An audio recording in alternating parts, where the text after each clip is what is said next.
CTET paper first के preparation के लिए ईवीएस का जो टॉपिक था उसे हम लोग डिस्कस कर रहे थे। तो इसके लिए मैंने क्लास थर्ड और क्लास 4 का जो भी कंटेंट है उसका वीडियो मैंने पहले ही बना करके अपलोड कर दिया है। आज का ये वीडियो हम लोग का लास्ट होने वाला है, जिसमें हम लोग डिस्कस करेंगे क्लास 5 के पूरे बुक को, और इसमें देखेंगे एग्ज़ाम के व्यू से कौन कौन से टॉपिक है जो इम्पोर्टेंट है। अगर आपको वीडियो का स्पीड स्लो लगे तो वीडियो का स्पीड को बढ़ा करके आप देख सकते हैं। अगर इस वीडियो का पीडीएफ चाहिए तो आपको डिस्क्रिप्शन में टेलीग्राम का लिंक मैंने डाल दिया है, वहाँ से जा करके आप टेलीग्राम से डाउनलोड कर सकते हैं। तो चलिए स्टार्ट करते हैं अपना video. Hi, this is Mohan Roy, founder of career path institute. मैं आप लोग का अपने यूट्यूब चैनल पर स्वागत करता हूँ। आज हम लोग डिस्कस करने वाले हैं ईवीएस का कंप्लीट बुक का एनालिसिस, जिसमें हम लोग देखेंगे इंपॉर्टेंट टॉपिक जो सीटेट में पूछे गए हैं और जो 2022 का एग्ज़ाम होने वाला है उसमें कौन से टॉपिक इंपॉर्टेंट हो सकते हैं, और इसे हम लोग चैप्टर बाय चैप्टर डिस्कस करेंगे। जैसा कि आप देख पा रहे हैं, हम लोग का फर्स्ट चैप्टर है सुपर सेंसेस। ठीक है, सुपर सेंसेस में यहाँ पे हम लोग देखेंगे when ant walk they release and smell and other ants follow their path. ठीक है, और ये टॉपिक, इस टॉपिक से क्वेश्चन आ चुका है कि चींटियाँ एक रास्ते में कैसे सीधे सीधे वो चल पाती हैं। तो उनके पीछे पीछे चलने का एक वजह होता है कि जब चींटियाँ चलती हैं तो आगे की जो चींटियाँ होती हैं वो कुछ केमिकल रिलीज़ करती हैं, और उसी के स्मेल से क्या होते हैं, पीछे वाली चींटियाँ भी उनको फॉलो करके सीधे सीधे चलती हैं। दूसरा हम लोग का silk worm find their female partner by smell. जो सिल्क वर्म होती है वो अपने पार्टनर को स्मेल से पता करती है, ढूंढती है। Mosquito find us by smell of our body. और मच्छर जो होते हैं हम लोग को हमारे शरीर के स्मेल से ढूंढ करके हम लोग का ब्लड सक करते हैं। यहाँ पे खास बात एक आप ध्यान रखिएगा, मच्छर कभी भी अपना न्यूट्रिशन के लिए या फूड के लिए खून नहीं पीते हैं, वो रिप्रोडक्शन के लिए खून पीते हैं। तो इसलिए कभी भी मच्छर को पैरासाइट नहीं आप कंसीडर कर सकते हैं, मच्छर पैरासाइट नहीं है। Dog mark their area bye urine and potty and other dogs keep out by smell it. जो कुत्ते होते हैं अपने एरिया में मार्क लगाते हैं अपने यूरिन से और अपने पॉटी से, और बाकी कुत्ते इसको सूंघ करके उस एरिया से दूर रहते हैं। Most of the bird have their eye on either side of the head. ये भी क्वेश्चन पूछा जा चुका है कि बर्ड के हेड पर दोनों साइड में आई होती है, इससे बर्ड को क्या फ़ायदा होता है ना। तो दोनों साइड में आई होने के वजह से वो फोकस कर सकते हैं एक ही समय में दो अलग अलग चीज़ों के ऊपर, ये फ़ायदा होगा उनको। When birds focus on a single object they both eye then they estimate its distance. अब देखिए ये बात बहुत ज़्यादा ज़रूरी है। इस साल जो 2022 में एग्ज़ाम होने वाला है उसके लिए ये बहुत ज़्यादा ज़रूरी है कि बर्ड जब अपने दोनों आँखों को सिंगल ऑब्जेक्ट के ऊपर फोकस करते हैं सामने की तरफ, both eyes, then they estimate its distance. ठीक है, इस बात को आप ध्यान में रखिएगा। जब बर्ड अपने दोनों आँखों से एक सिंगल ऑब्जेक्ट के ऊपर देखते हैं तो उसका डिस्टेंस का वो पता लगाते हैं। और when focus on two different things they increase the range. और जब दोनों आँखों से दो अलग अलग चीज़ों के ऊपर देखते हैं तो अपने रेंज को बढ़ाते हैं। ठीक है, तो इसमें 2 पॉइंट बन के आई। दोनों आँखों से किसी एक ऑब्जेक्ट के ऊपर फोकस करे हुए हैं तो वो क्या करेंगे, डिस्टेंस का वो एस्टिमेट करेंगे, अंदाज़ा लगाएंगे कोई भी ऑब्जेक्ट कितना दूर है कितना पास है। और जब अलग अलग तरफ डायरेक्शन में देखेंगे तो वो इन रेंज एस्टिमेट करेंगे। Eagle can see things from long distance approx 8 metre and we can see an object from 2 metre. देखिए ईगल का हम लोग को पता है कि आँख बहुत तेज़ होता है, वो बहुत दूर दूर तक देख पाता है। तो वो अपने आँख से नॉर्मली 8 मीटर तक ईजिली देख सकता है। और अगर उसी ऑब्जेक्ट को हम लोग देखना चाहें तो वो 2 मीटर दूरी पर होना चाहिए हम लोग के आँख से। Snakes hear with the vibration of the earth. Snakes कैसे हेयर करता है किसी भी चीज़ को, अर्थ पर जो वाइब्रेशन होता है उससे। The elephant year is very large. ये भी क्वेश्चन पूछा जा चुका है कि हाथी का जो कान होता है बहुत बड़ा होता है, उससे हाथी को क्या फ़ायदा होता है। तो ये हाथी के इंक्रीज़ करता है लिसनिंग एबिलिटी को। Fishes give alarm by electrical signal. ये हम लोग का जो इस साल का एग्ज़ाम होने वाला है उसके लिए ज़रूरी है कि फिश जो होता है अपना मैसेज किस तरह से एक से दूसरे में शेयर करते हैं, तो इलेक्ट्रिकल सिग्नल से करते हैं। सुनामी वाज कम इन 2004। ये आपके लिए ज़रूरी हो जाएगा। 2004 में सुनामी आया था। And some tribal people of Andaman and Nicobar island notice animal strange behaviour and feel the danger and after that they leaves their place and save their lives. ठीक है, तो जब भी कभी नेचर में कुछ डिजास्टर होने वाला होता है तो एनिमल कुछ स्ट्रेंज बिहेवियर करते हैं, और उसके बिहेवियर को देख करके हम लोग समझ सकते हैं और अपने आप को प्रोटेक्ट कर सकते हैं। समर स्लीप को हम लोग कहते हैं एस्टिवेशन, और विंटर स्लीप को हम लोग कहते हैं हाइबरनेशन। समर स्लीप और विंटर स्लीप कहने का मतलब है जब आसपास का कंडीशन हार्श हो जाता है, जिसमें ज़िंदा रहना मुश्किल हो जाता है, तो कुछ ऑर्गेनिज्म जो होते हैं अपने आप को इनएक्टिव कर लेते हैं काफ़ी लंबे समय के लिए, जैसे 5 महीना 6 महीना के लिए। ये क्या कहलाता है? स्लीप का कहलाता है। तो जो ऑर्गेनिज्म समर के समय में अपने आप को इनएक्टिवेट करेंगे वो समर स्लीप कहलाएगा, और जो विंटर में करेंगे उसे हम लोग विंटर स्लीप कहते हैं।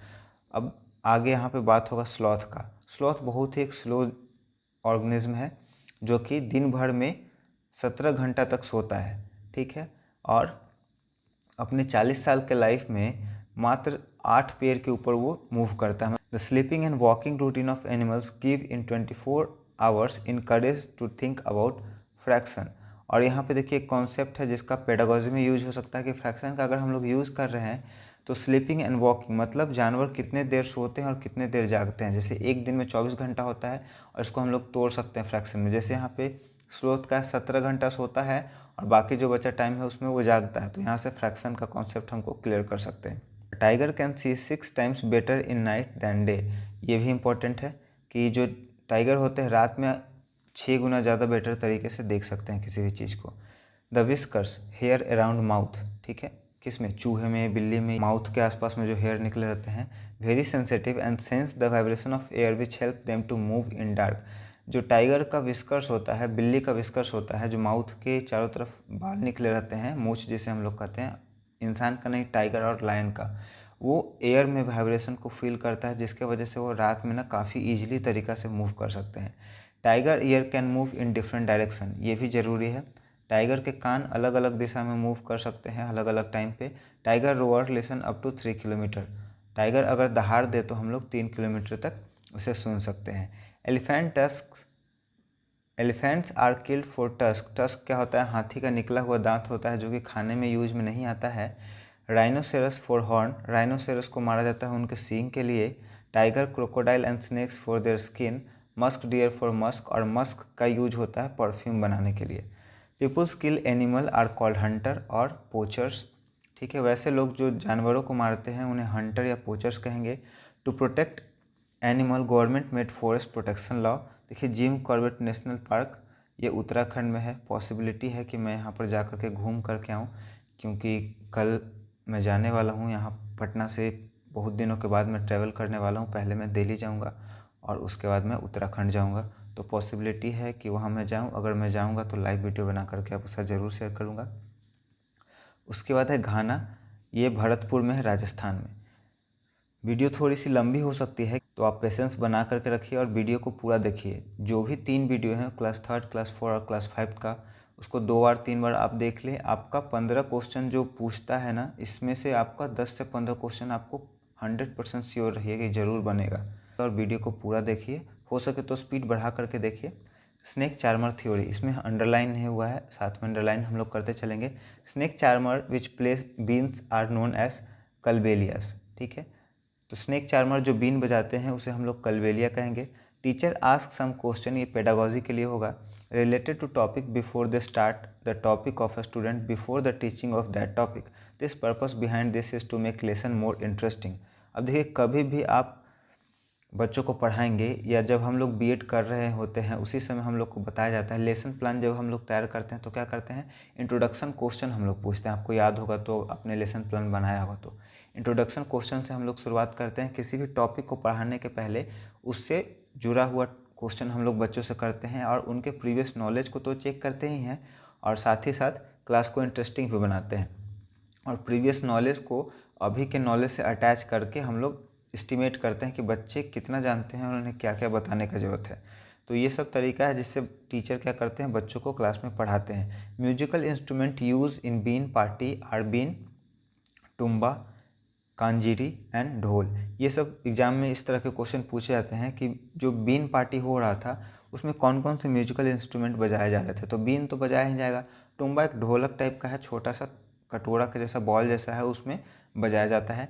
किंजरी और ढोल। Except dhol, all instrument are made from dried gourd. Gourd मतलब आप कद्दू कर सकते हैं या फिर कोहड़ा कर सकते हैं, उसको सुखा करके ये बनाया गया है। और ढोल को एनिमल के स्किन से बनाया जाता है। All the snakes which are found in our country only 4 are poisonous, ठीक है। ये बात समझ लीजिए कि हम लोग की कंट्री में जितने भी सांप पाए जाते हैं ना, उसमें से सिर्फ 4 जो सांप होते हैं वो जहरीला होता है, जिसमें एक कोबरा हो जाएगा, दूसरा करैत हो जाएगा, तीसरा हम लोग का रसल वाइपर हो जाएगा जिसको हम लोग दुबोइया कहते हैं, और थर्ड हम लोग का होगा सॉ स्केल वाइपर, जिसको अफाई कहते हैं। बाकी सब सांप जहरीले नहीं होते हैं, तो आपको डरने का जरूरत नहीं है। अगर सांप कभी आपको बाइट कर ले स्नेक, तो आप पहले पहचानिए कि सांप जहरीला था या नहीं, पैनिक होने का जरूरत नहीं होगा। फ्रॉम टेस्टिंग टू डाइजेस्टिंग, इसमें मैंने कुछ डायग्राम बना करके छोड़ दिया है, ठीक है, जिसमें हम लोग यहाँ पर अभी डिस्कस करेंगे कि टेस्ट बर्ड जो होता है जीभ पर, वो कहाँ कहाँ पे होते हैं। तो यहाँ मैंने टेस्ट बर्ड लिखा है। यहाँ पे देखिए 4 जगह पे होते हैं लोकेशन, जहाँ पे हम लोग अलग अलग टेस्ट को रिकॉग्नाइज करते हैं। तो जो सबसे आगे है वहाँ पे हम लोग स्वीट को रिकॉग्नाइज करते हैं। इसको याद रखने के लिए मैं बताऊँगा। यहाँ पे साल्ट को रिकॉग्नाइज करते हैं हम लोग।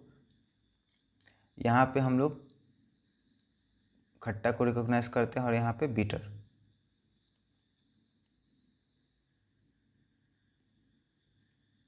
इसको याद रखने के लिए आप ऐसे कर सकते हैं, ये मीठा हो गया आपका, और ये आपका नमकीन हो गया। तो आप यहाँ का मीठा का मी और नमकीन का न, तो आप इसको इस तरह से याद कर सकते हैं, मीना, है ना। मीना किसी गर्ल का नाम हो सकता है, तो पर्सनली कोई नहीं लेंगे, याद करने के लिए सिर्फ है। यहाँ पे आपको याद होगा कि कंठ में तीता होता है, आगे में स्वीट होता है, कन्फ्यूजन इन दोनों में होता है। तो हम लोग याद रखेंगे मी और ना, मतलब मीठा के बाद आएगा नमकीन, और नमकीन के बाद आएगा खट्टा। तो इस तरह से हम लोग याद रख सकते हैं। और दांत का अगर बात करें, तो हम लोग के माउथ में जब बच्चे छोटे होते हैं तो 20 दांत होते हैं, और एडल्ट होने पे दांतों का संख्या 32 हो जाता है। डेंटल फार्मूला का अगर बात करें हम लोग, तो 2123 डिवाइडेड बाई 2123 इंटू 2, और यहाँ से हम लोग का हो जाएगा 32। 2 1 3 3 2 1 2 1 3 3 2 5 5 + 3 8 8, और 8 नीचे 8 8 16 16 गुने 2 32, है ना। अपर जॉ और लोअर जॉ इस तरह से। By chewing the food well it helps to digest them. अब देखिए ये क्वेश्चन हम लोग के लिए इंपॉर्टेंट हो जाएगा कि खाना को अगर हम लोग अच्छे से चबाते हैं तो उससे क्या फ़ायदा होगा, वो अच्छे से खाना पचेगा। When our stomach get upset after vomiting and loose motion, the glucose drip is given to the patient because it give quick strength without eating. देखिए जब हमें वोमिटिंग होगा या लूज मोशन होगा या फूड पॉइजनिंग होगा, तो उसके बाद हम लोग का पेट अपसेट हो जाएगा, वो खाना को डाइजेस्ट नहीं कर सकता है। तो हम लोग ग्लूकोज ड्रिप चढ़ाएंगे पेशेंट को, है ना। कभी कभी आपको पता होगा पानी चढ़ता है, ऐसा कहा जाता है कि बुखार बहुत ज़्यादा लग गया है, या फिर आपको लूज मोशन हो रहा है, डायरिया हो गया है, तो आपको पानी चढ़ाया जा रहा है। तो पानी में ग्लूकोज डाल करके चढ़ाया जाता है, जिससे क्या होता है, एनर्जी डायरेक्ट आपके खून में मिल रहा है, और आपको उससे ताकत मिलेगा, कमजोरी नहीं होगा। Martin was a young soldier, ठीक है, ये स्टोरी बहुत ज़्यादा इंटरेस्टिंग है। मार्टिन नाम का एक सोल्जर था, जो कि 1882 में वो लड़ने गया था वॉर में, लेकिन वहाँ पे क्या हुआ, उसको इंजरी हो गया स्टमक में, उसके बुलेट चला गया, जिसके वजह से स्टमक में होल हो गया। He get recover after some time but a small hole remain in his stomach, ठीक है, कुछ दिन के बाद वो रिकवर हो गया, लेकिन पेट में एक उसका स्मॉल होल रह गया था। डॉक्टर बीटमाउंट, ये डॉक्टर का नाम है जो उसके ऊपर एक्सपेरिमेंट किया था। Examine his whole for 9 years, कितने साल तक, 9 ईयर्स तक। ये सब आपको एग्जाम के लिए ज़रूरी है कि डॉक्टर बीटमाउंट ने मार्टिन के स्टमक का कितने साल तक टेस्ट किया था या उस पर एग्जामिन किया था, तो 9 साल। To know about the function of digestive system, और यहाँ से डाइजेस्टिव सिस्टम के बारे में वो सब कुछ जान पाए थे। He also take out digestive enzyme, हम लोग डाइजेस्टिव सिस्टम में पढ़े हैं, क्लास 6 से ये शुरू हो जाता है। पेट के अंदर डाइजेस्टिव बहुत सारे एंजाइम सीक्रेट होते हैं, स्टमक में, स्मॉल इंटेस्टाइन में, हर जगह, है ना। उन्होंने क्या किया था, इस डाइजेस्टिव एंजाइम को बॉडी से बाहर निकाल करके, और सेम फूड को डाइजेस्टिव एंजाइम के अंदर, जो बॉडी के अंदर है उसमें, और डाइजेस्टिव एंजाइम जो बॉडी से बाहर निकाला गया है उसमें, दोनों जगह डाल करके एक्सपेरिमेंट किए थे कौन कितने देर में डाइजेस्ट होता है। तो जो बॉडी के अंदर खाना था वो जल्दी डाइजेस्ट हो रहा था, और बाहर वाला थोड़ा समय ले रहा था। He found that food take more time to digest outside the body, यहाँ से ये है, शरीर के बाहर वही डाइजेस्टिव एंजाइम जो शरीर से निकाला गया था वो ज़्यादा टाइम ले रहा था। उन्होंने ये भी देखा कि जो आदमी का इमोशन है उसका भी इफेक्ट पड़ रहा है डाइजेस्टिव सिस्टम का। अगर आप उदास हैं तो खाना देर से पचेगा, अगर आप खुश हैं तो खाना जल्दी जल्दी पचेगा। By story telling relative to science, children know about method of science and passion by which scientist done their experiment, ठीक है, ये हम लोग का पेडागोजी के लिए हो जाएगा। उसके बाद Kalahandi is situated in Odisha, और ओडिशा को हम लोग लोकेट करेंगे मैप के ऊपर, ठीक है। आप देखिए यहाँ पे ओडिशा आपको कहाँ दिख रहा है, ये रेड वाला पोर्शन आपको दिख रहा होगा, मैंने रेड कर दिया है ये पोर्शन जो अंडरलाइन में कर रहा हूँ, देखिए ये ओडिशा है, और इसी का हम लोग बात करेंगे। इसके नॉर्थ में झारखंड है, सीधे ऊपर की तरफ देखिए, यहाँ से ये नॉर्थ हो गया, यहाँ झारखंड है ना। इस तरह से हम लोग समझेंगे। साउथ में इसके आंध्र प्रदेश है, ईस्ट में बे ऑफ बंगाल है, ठीक है, यहाँ पे एल होगा, बंगाल है। उसके बाद वेस्ट में छत्तीसगढ़ है, नॉर्थ ईस्ट में वेस्ट बंगाल है और कैपिटल इसका उड़ीसा का भुवनेश्वर है। उड़ीसा पहले बिहार का पार्ट था और बिहार झारखंड सभी मिला करके वेस्ट बंगाल के रीजन में आते थे। अंग्रेज के टाइम में पहले बंगाल का पार्टीशन हुआ जिसमें बिहार झारखंड और उड़ीसा एक साथ है, फिर बाद में जाकर के बिहार से आपका उड़ीसा अलग हुआ, फिर 2000 में आपका बिहार से झारखंड अलग हो गया। ये सब हम लोग का सिस्टम था। उसके बाद चैप्टर 4 हम लोग का है मैंगोज राउंड द ईयर, इसे भी हम लोग देखेंगे।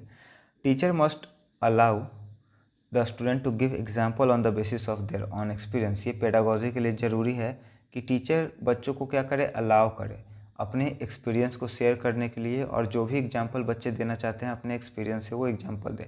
मतलब बच्चों को इन्वॉल्व करना है स्टडी में, सिंपली अगर हम लोग कहें तो इस तरह से आपका पेडागोजी और कंटेंट दोनों का तैयारी हो जाएगा। इसी को ध्यान में रख करके मैंने इस तरह से बनाया है content.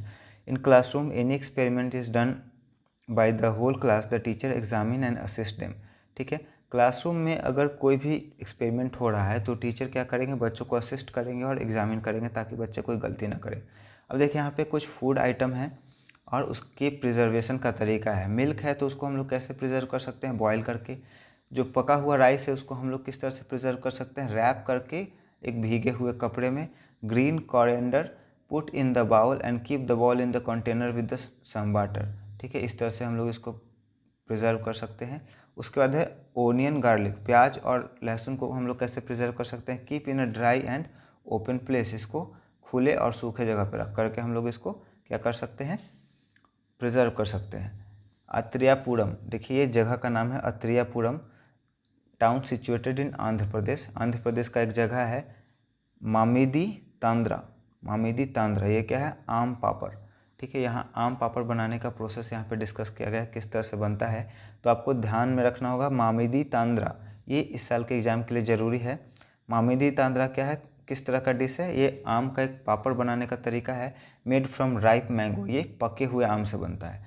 मामिदी tandra making completed in 4 week, 4 week मतलब एक दिन में 7 दिन और 4 वीक में 7 चौको 28 मतलब 28 दिन, और लगभग 1 महीना आप कह सकते हैं।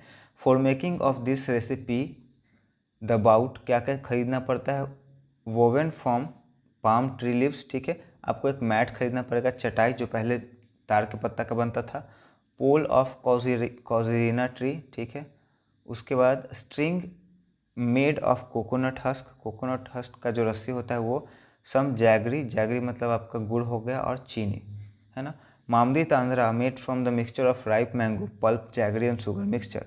अब क्या करेंगे, आम के पल्प को निकाल करके शुगर और जैगरी, मीठा और चीनी के मिक्सचर में मिला देंगे और उसके बाद उसको हम लोग सिखाएंगे। Each day they dried a thin layer of mixture till 4 week. अब जैसे देखिए आपको क्या करना है, पहला एक पतला लेयर बना लेना है, उसको सूखने देना है। अगले दिन फिर उसके ऊपर से एक पतला लेयर बनाना है, फिर उसको सूखने देना है, और ये प्रोसेस चलेगा 28 दिन तक। और जब ये 4 सेंटीमीटर आपका मोटा हो जाएगा मामदी तांद्रा या आम पापड़, तब हम लोग उसको हटा लेंगे और उसके बाद काट काट करके उसको हम लोग सर्व करके खा सकते हैं, है ना। ये तरीका था। चैप्टर 5 हम लोग का है seed and seed. To make gram और any seed sprouted soak them in water and after that keep them in cloth. अगर चना या किसी भी तरह के सीड को हम लोग को अगर स्प्राउटेड करना है, अंकुरित करना है, तो हम लोग सबसे पहले उसको क्या करेंगे, पानी में भिगो लेंगे उसको रात भर, और फिर उसके बाद एक कपड़े में डाल करके, भीगे कपड़े में उसको रख देंगे। कुछ देर 7-8 घंटे के बाद क्या होगा, उसमें से स्प्राउट निकल जाएगा। Sprouting time of seed vary according to the temperature and humidity. ये ज़रूरी है आपका, जो सीड का स्प्राउटिंग टाइम है वो किसके ऊपर डिपेंड करेगा, टेम्परेचर और ह्यूमिडिटी के ऊपर। व्हेन वी मेक दाल, जब हम लोग दाल बनाएंगे, from whole grain after splitting it, it is never be sprouted because its embryo destroyed. ये इंपॉर्टेंट है आपके लिए। To measure the height of the plant we can use thread and after that we can measure its with scale. अगर एक plant का height measure करना है तो हम लोग स्केल से डायरेक्ट नहीं कर सकते क्योंकि प्लांट टेढ़ा मेढ़ा भी हो सकता है। तो हम लोग क्या करेंगे, एक धागे से लेकर के उसका नाप लेंगे और उस धागे को फिर हम लोग स्केल से नाप लेंगे।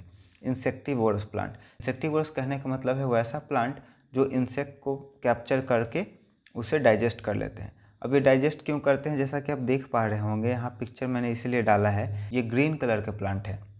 और वैसे सभी प्लांट जो ग्रीन होते हैं उनमें क्लोरोफिल होता है और वो अपना खाना खुद से बनाते हैं। तो ये कॉन्सेप्ट आपको समझ में आ गया होगा। लेकिन तो फिर यहाँ पे सवाल उठता है कि ये आखिर इंसेक्ट खा क्यों रहे हैं। तो इंसेक्ट को खाने के पीछे एक वजह है कि ये प्लांट वैसे सॉइल में ग्रो करते हैं जहाँ पे नाइट्रोजन का भारी कमी होता है या नाइट्रोजन बहुत ही कम अमाउंट में पाया जाता है।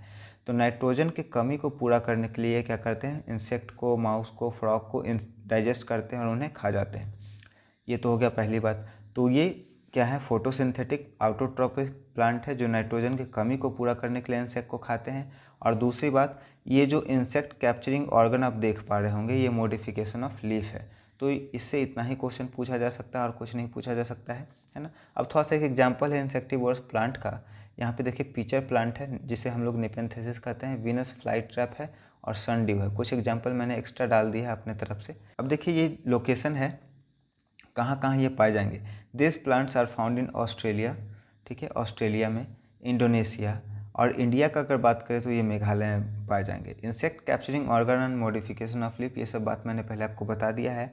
They secrete some special smell to attract insect, ये ज़रूरी है। ऑर्गेनिज्म मरते रहता है या सड़ते रहता है, कोई भी फूल, फ्लावर हो गया, फ्रूट हो गया, तो उस तरह के स्मेल निकालते हैं जिससे इंसेक्ट अट्रैक्ट होते हैं और जैसे ही इसके रेंज में आता है वो उसको पकड़ करके खा जाते हैं और उनका नाइट्रोजन डाइजेस्ट कर लेते हैं। Plant are fixed at their position but their seed can move from one place to another place, this is called dispersal of seed. अब प्लांट तो अपनी जगह पे फिक्स रहते हैं, वो एक जगह से दूसरी जगह मूव नहीं कर पाते हैं, लेकिन उनका सीड एक जगह से दूसरी जगह तक जा सकता है। Dispersal of seed take place by wind, air, water and animal. देखिए ये हम लोग का था डिस्पर्सल ऑफ सीड का। अब है इन्वेंशन ऑफ वेलक्रो। वेलक्रो आपको पता होगा, आप जब सैंडल पहनते होंगे तो उसमें चिपकने वाला एक बना होता है, जिसमें एक तो होता है धागा के जैसा रेसा रेसा और एक होता है प्लास्टिक का हार्ड जिसका पॉइंट क्या होता है, बेंड रहता है। तो वो क्या हो जाता है, उसमें फंस जाता है और आपका स्ट्रांगली अटैच होता है। आप टोपी के पीछे भी ऐसे पहले आता था। 1948 में एक आदमी था जिसका नाम था जॉर्ज मेस्ट्रल। वो अपने डॉग को वॉकिंग करा करके लेकर के आ रहे थे, तो उनके डॉग में और उनके कपड़ों में एक सीड था जो क्या हो गया, सट गया। ठीक है, सीड था, सट गया।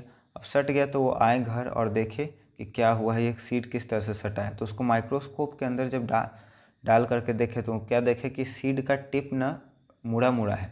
तो वहीं से उनको ये आइडिया आया और उन्होंने ये वेलक्रो का निर्माण किया, जो कि आगे चल करके रेवोल्यूशन ला दिया। कैप में यूज हो रहा है, बैग में यूज कर रहा है, कैरी बैग में यूज हो रहा है, पर्स में यूज हो रहा है, बहुत जगह इसका यूज है। चिलीज, ये मिर्च के बारे में बात कर रहा है। वे are brought in India by traders of South America and they are also carry potato with them. देखिए यहाँ पे है कि अलग अलग जो प्लांट है, अलग अलग सीड है, कहाँ से आया है। तो चिली मिर्च इंडिया का लोकल नहीं है, ये आया है कहाँ से, अमेरिका से, साउथ अमेरिका से। और अपने साथ वो आलू भी लेकर के आए थे। तो आलू और मिर्च कहाँ का फसल है, साउथ अमेरिका का, जो कि इंडिया में इंट्रोड्यूस किया गया। उसी तरह से कैबेज, बंधा गोभी जो है और मटर, वो सब यूरोप का है। कॉफ़ी बीन जो है या ग्रीन भिंडी जिसको हम लोग ओकड़ा भी कहते हैं, ये बहुत आपका ज़रूरी है। ओकड़ा किस सब्जी का नाम है, तो ओकड़ा किसको हम लोग बोलेंगे, ग्रीन भिंडी को, है ना, ओकड़ा। तो ये कहाँ से आया है, अफ्रीका से आया है। मेथी इज ऑल्सो कॉल्ड फेनुग्रीक, ठीक है, ये लाइन भी जरूरी है। फेनुग्रीक किसे कहा जाता है, मेथी को। चैप्टर 6 हम लोग का है every drop count. This is the image of Gadi Sar. Sar का मतलब होता है लेक, सरोवर, जिसको हम लोग कह सकते हैं। This is made by king Gadi of Jaisalmer. Jaisalmer कहाँ पे है, राजस्थान में, अबाउट 650 ईयर्स अगो। ये जो आप इमेज में देख पा रहे हैं पिक्चर, यही घादी सार है। इसको घादी नाम के रूलर ने बनाया था और ये जैसलमेर में है, अजमेर में। People come here to celebrate festival and much more like music and dance. यहाँ पर लोग आकर के सेलिब्रेशन करते हैं। This talab belongs to everyone and so all people to care of it and clean it. ये जो है तालाब, ये सार्वजनिक संपत्ति, इस पर सभी लोगों का अधिकार है, तो सभी लोग मिलजुल करके इसे साफ रखने का कोशिश करते हैं। Rain water collected in it spread over many miles. इसमें जो रेन वाटर जमा होता है वो बहुत दूर तक फैला हुआ है। अ सीरीज ऑफ 9 लेक्स, कितने लेक्स हैं, 9 lakes, are build to save and collect the rain water. पानी जो बारिश में होता है उसे कलेक्ट करने के लिए और सेव करने के लिए 9 लेक्स का एक सीरीज बनाया हुआ है। When one lake is filled, और ये लेक इस तरह से बनाए गए हैं कि जब एक लेक भर जाएगा तो उसमें से पानी जो ओवरफ्लो होगा वो दूसरे लेक में गिरने लगेगा और इस तरह से सभी लेक भर जाएंगे। A traveller named Al Biruni comes India 1000 years ago today's Uzbekistan. Uzbekistan का रहने वाला था आज के, है ना। He noted all different things which are saw there. अब देखिए जो भी ट्रेवलर आएंगे अपने देश का और जहाँ पे वो घूमने जाते हैं उसका कंपेयर करते हैं, और नए जगह पे जो भी वो नए नए चीज़ पाते हैं उसको एक नोट करते हैं, जिसे हम लोग ट्रैवल क्यू कहते हैं या यात्रा वृत्तांत कहते हैं हिंदी में। तो वही यहाँ पे है कि अल्बेरूनी जो घूमने आए थे उज्बेकिस्तान से, वहाँ से यहाँ आने के बाद जो भी डिफरेंसेस उसने देखा सभी को वो नोट डाउन किया। He says that people of India are very skilful in making pond. और उसने बताया था कि इंडिया के जो लोग हैं पॉन्ड बनाने में बहुत ही स्किलफुल है। The book written by Alberuni और many other written sources help us to know our history. जो बुक अल्बेरूनी ने लिखा है वो हमारे इतिहास को बताता है। राजस्थान है वेरी ड्राई क्लाइमेट। राजस्थान ने, आप लोग को पता होगा इंडिया का मरुस्थल कहाँ पे है, राजस्थान में ही है, और मरुस्थल का नाम थार है। So every drop of water is precious. तो यहाँ पे पानी बहुत ही ज़्यादा इंपॉर्टेंट हो जाता है। Peoples here come together and make effort to save water. यहाँ पे लोग एक साथ मिल करके पानी बचाने का प्रयास करते हैं। Lakes and johads were made to collect water. Johads क्या है, पानी कलेक्ट करने के लिए, पानी सेव करने के लिए जो स्ट्रक्चर है वो है। वे are made to collect water. Some water from here soaked into the ground and reach to the wells and bawdis किस चीज़ को कहा गया है, स्टेप वेल को। तो यहाँ से कुछ जो पानी है वो ज़मीन के अंदर सोख होकर के, मतलब आप इसको कह सकते हैं जैसे बालू के ऊपर आप कभी पानी डाले हैं तो उसमें से पानी क्या हो जाता है, थोड़ा देर के बाद अंदर चला जाता है। तो उसी तरह से ग्राउंड में जब पानी जमा होता है तो थोड़ा देर के बाद, कुछ दिन जमा रहने के बाद वो क्या हो जाता है, पर्कोलेट करके अंडरग्राउंड में चला जाता है। तो इस तरह से पानी कहाँ चले जाएंगे, कुओं में और स्टेप वेल में, जिसको हम लोग भवदिश कह रहे हैं। And soil also become fertile, और इस वजह से सॉइल भी फर्टाइल हो जाएंगे। Every house had a rain water collection system. हर घर में, यहाँ पे आप इमेज में देख पा रहे होंगे, मैंने इसलिए इमेज यहाँ पे डाल दिया है कि हर घर में रेन वाटर कलेक्ट करने का एक सिस्टम होता है, जिसमें देखिए यहाँ पे छत पे ऊपर बनाया हुआ स्ट्रक्चर, छत के ऊपर इस स्ट्रक्चर से क्या होगा, पानी आएगा, यहाँ से पानी नीचे आकर के कुआं में जमा हो जाएगा। कुआं कवर है जिससे, ताकि ये पानी गंदा ना हो, और इसी पानी का पूरा साल ये लोग यूज़ करेंगे। The process by which rain water soaked in ground is called percolation. यहाँ पे मैंने मेंशन भी कर दिया है कि जिस प्रोसेस से पानी ज़मीन के अंदर जाता है उसे हम लोग पर्कोलेशन कहते हैं। People made step well to provide water to thirsty traveller. Step well लोग क्यों बनाते थे, स्टेप बेल इसलिए बनाया जाता था कि जब रास्ते पे आदमी चल रहे हैं, उन्हें प्यास लगे, तो वो कुओं में उतर करके अंदर जा करके पानी पी सके, इसलिए इसे स्टेप बेल भी कहा जाता है। Traveller also carry some water with themselves in piau. ठीक है, ये बात याद रखिएगा।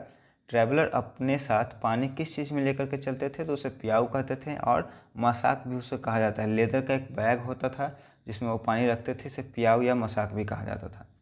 सम people at this modern time still get water from lakes, dhara, stepwell and nalas. ठीक है, अभी के समय में भी, मॉडर्न टाइम में, जब हम लोग बोरिंग करके समरसेबल से या फिर मोटर से या फिर हैंडपम्प से पानी निकाल रहे हैं, अभी भी बहुत सारे ऐसे लोग हैं जो नदी, तालाब और लेक से पानी कलेक्ट करते हैं। न्यू ब्राइड इन उत्तराखंड में जब नई नई शादी होती है तो जो गांव में नई बहू आती है, नई लड़की जो आती है, वो अपने पॉन्ड का या फिर स्प्रिंग का, झरना का जा करके पूजा करती है।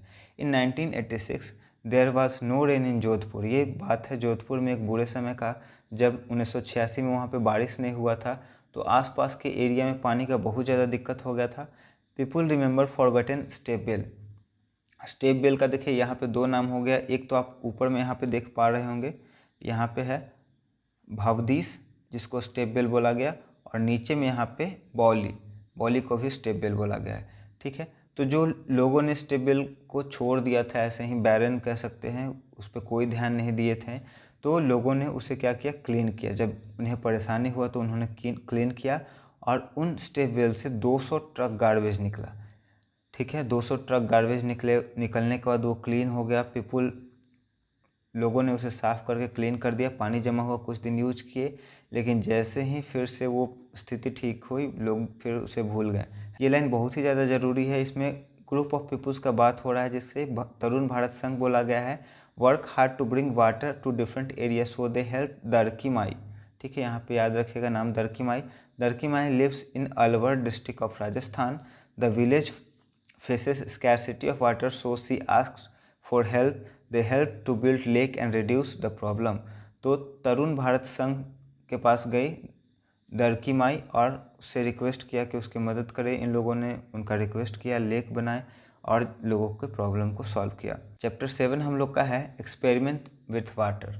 Floating and sinking something in water due to density of substance. देखिए कोई भी चीज़ अगर पानी में तैर रहा है या डूब रहा है तो किस चीज़ की वजह से हो रहा है? Density of water. थोड़ा सा आप क्लियर कर लीजिए कॉन्सेप्ट। अगर कोई सब्सटेंस है जिसका डेंसिटी पानी के डेंसिटी से कम है तो वो तैर जाएगा, और कोई सब्सटेंस है जिसका डेंसिटी पानी के डेंसिटी से ज़्यादा है तो वो उसमें डूब जाएगा, है ना, विथ रिस्पेक्ट टू H2O।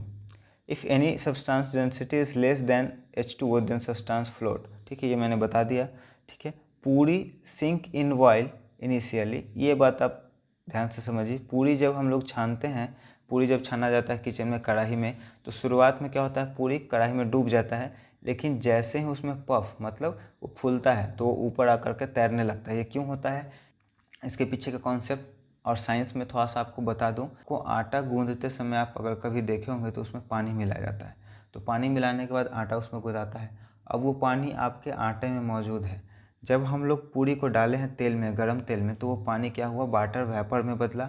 और वाटर वेपर ऊपर आना चाहता है तो वो क्या करेगा? एक लेयर को पतला करके ऊपर आएगा, और जिस वजह से क्या होगा? उसका डेंसिटी कम हो जाएगा ऑयल के डेंसिटी से, और कुछ देर के बाद वो तैरने लगेगा। When Ayesha put puff puri in water then it sinks. अब आयशा क्या है? फूला हुआ पूरी को पानी में डाली है तो वो डूब गया। तो इससे क्या पता चलता है कि पूरी का डेंसिटी पानी के डेंसिटी से ज़्यादा है। While boiling egg, when we put salt in water to boil quickly, but if we mix more salt, the water egg floats। ठीक है, पानी में जब हम लोग अंडे को उबालते हैं तो वो जल्दी उबले, इसके लिए हम लोग क्या करेंगे? पानी में नमक मिलाएंगे। नमक मिलाने से क्या होगा? पानी का बॉइलिंग पॉइंट डिक्रीज़ कर जाएगा, जिसके वजह से वो जल्दी बॉयल करेगा। अगर हम लोग ज़्यादा नमक मिलाते हैं तो क्या होगा? पानी का डेंसिटी बहुत ज़्यादा हो जाएगा और अंडा का डेंसिटी कम हो जाएगा, तो अंडा तैरने लगेगा। देखिए, डेड सी एक ओशियन है जिसमें 1 लीटर पानी में लगभग 300 ग्राम साल्ट पाया जाता है, और इसके वजह से इस पानी का डेंसिटी बहुत ज़्यादा बढ़ गया है। अब पानी का डेंसिटी बढ़ गया है तो अगर हम लोग को तैरना भी नहीं आता है फिर भी हम लोग इस पानी में फ्लोट करेंगे, तैरते रहेंगे। Children at this stage not know the concept of density. मतलब बच्चे जब 5वें क्लास में हैं तो वो डेंसिटी के कॉन्सेप्ट को नहीं समझ पाएंगे। ये सब पूछा जाता है एग्जाम में, क्वेश्चन आपका पेडागॉजी में, कि बच्चों को डेंसिटी का कॉन्सेप्ट देना है तो ये 5वें क्लास में हम लोग दे सकते हैं कि नहीं, उन्हें बताएंगे कि नहीं।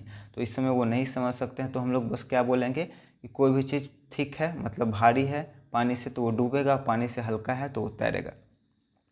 जिस तरह से वाइल पानी में तैर जाता है ना। डांडी मार्च, ये इम्पोर्टेंट है। डांडी मार्च कौन किए थे? महात्मा गांधी किए थे। और कब किए थे? 1930 में अंग्रेज़ों ने एक कानून बना करके रखा था कि कोई भी पर्सन इंडिया का नमक नहीं बना सकता है, और उसे नमक खरीदना पड़ेगा अंग्रेज़ों से। अंग्रेज़ लोग किसी भी तरीके से बस पैसा कमाना चाहते थे, उन्हें कोई मतलब नहीं था लोग जिए या मरे या लोगों को परेशानी हो। तो उन्होंने इस तरह से बना करके रखा था, क्योंकि नमक एक ऐसा सब्सटेंस है जो लोग डेली घर में यूज करते हैं, तो उससे वो बहुत प्रॉफिट कमा सकते थे। गांधी जी इससे खुश नहीं थे, तो गांधी जी और बहुत सारे लोग एक साथ मिल कर के प्रोटेस्ट किए, और प्रोटेस्ट करने के बाद जाकर के उन्होंने इस कानून को तोड़ा, और कानून को तोड़ने के बाद उन्होंने वहाँ पर जाकर के अपने साबरमती आश्रम से समुद्र के किनारे जाकर के नमक बनाया और इस कानून को ख़त्म किया। अब देखिए एक यहाँ पे और पेडागॉजी का कॉन्सेप्ट है कि बच्चे जो क्लास 5th में रहेंगे वो इवेपोरेशन का कॉन्सेप्ट नहीं समझ पाएंगे। इवेपोरेशन कहने का मतलब है पानी जो वेपर बन करके उड़ जाता है। नमक बनाने का सिंपल प्रोसेस क्या है? पानी में नमक जो घुला हुआ उसको आप एक जगह कलेक्ट कर लीजिए, सन के लाइट से क्या होगा? पानी वेपर बन के उड़ जाएगा और वहाँ पे नमक बचा रह जाएगा। चैप्टर 8 हम लोग का है a treat for mosquito. Malaria is a disease caused by malaria parasite protozoa and it is spread by the bite of female mosquitoes. ठीक है, इसके पहले भी ऊपर में मैंने बताया था कि मॉस्किटो जो होते हैं वो अपने रिप्रोडक्शन के लिए ब्लड सक करते हैं। तो यहाँ पे आप देख पा रहे होंगे कि फीमेल एनोफिलीज मच्छर ही है जो हम लोग को बाइट करती है, और उसी से क्या होता है? मलेरिया हम लोग में ट्रांसमिट करता है। तो वैसे सभी ऑर्गेनिज्म जो बीमारी को एक जगह से दूसरी जगह फैलाते हैं उसे हम लोग वेक्टर कहते हैं। अगर बात करें फूड का, तो मच्छर अपने फूड को प्लांट के जूस से ऑब्टेन करते हैं। तो मच्छर पैरासाइट नहीं होगा, इस बात का आप ध्यान रखिएगा। अगर आप कभी पहले पढ़े होंगे कि मच्छर पैरासाइट है, तो इस कॉन्सेप्ट को क्लियर कर लीजिए माइंड में, मच्छर पैरासाइट नहीं है। अब देखिए, अगर आपको मलेरिया हो गया है तो उसके लिए दवा क्या है, सिनकोना के छाल को आप यूज कर सकते हैं दवा की तरह से। अनीमिया क्या है, अनीमिया एक कंडीशन है, इस पे क्वेश्चन पूछा गया है पिछले सालों में। अनीमिया क्या है और इसका सिम्टम। अनीमिया एक कंडीशन है जिसमें हीमोग्लोबिन का अमाउंट कम हो जाता है और आयरन जो होता है ब्लड में बहुत कम हो जाता है ना, इसके वजह से हम लोग का शरीर पीला होगा, जब बाद में जाकर के जॉन्डिस भी होने का खतरा रहता है। Doctor suggest to eat jaggery. Doctor क्या बोलते हैं, अगर खून का कमी हो गया तो हम लोग को जैगरी मतलब गुड़ खाने के लिए कहते हैं, आंवला, green leafy vegetables because they consist iron. या फिर आप देखे होंगे गर्ल्स लोग को रेड कलर का एक दवा दिया जाता था पहले स्कूल में, सरकारी स्कूल में, जो कि आयरन का गोली होता था खून की कमी को फुलफिल करने के लिए।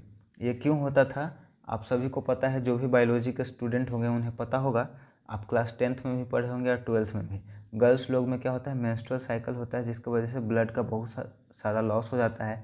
ब्लड के कमी के प्रॉब्लम को दूर करने के लिए उन्हें आयरन का गोली दिया जाता है। Anaemia effect both physically and mentally due to this child not grow well and their energy level are low. ठीक है, अनीमिया बच्चों के फिजिकली और मेंटली दोनों पर इफेक्ट डालता है, जिसकी वजह से बच्चे सही से ग्रो नहीं कर पाते हैं।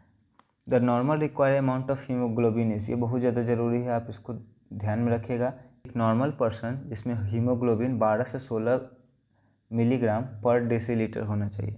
देखिए यहाँ पे एक इम्पॉर्टेंट पॉइंट है, जो डिजीज़ है, कौन सी डिजीज़, मलेरिया, इसको किसने डिस्कवर किया, रोनाल्ड रॉस नाम का एक आदमी ने।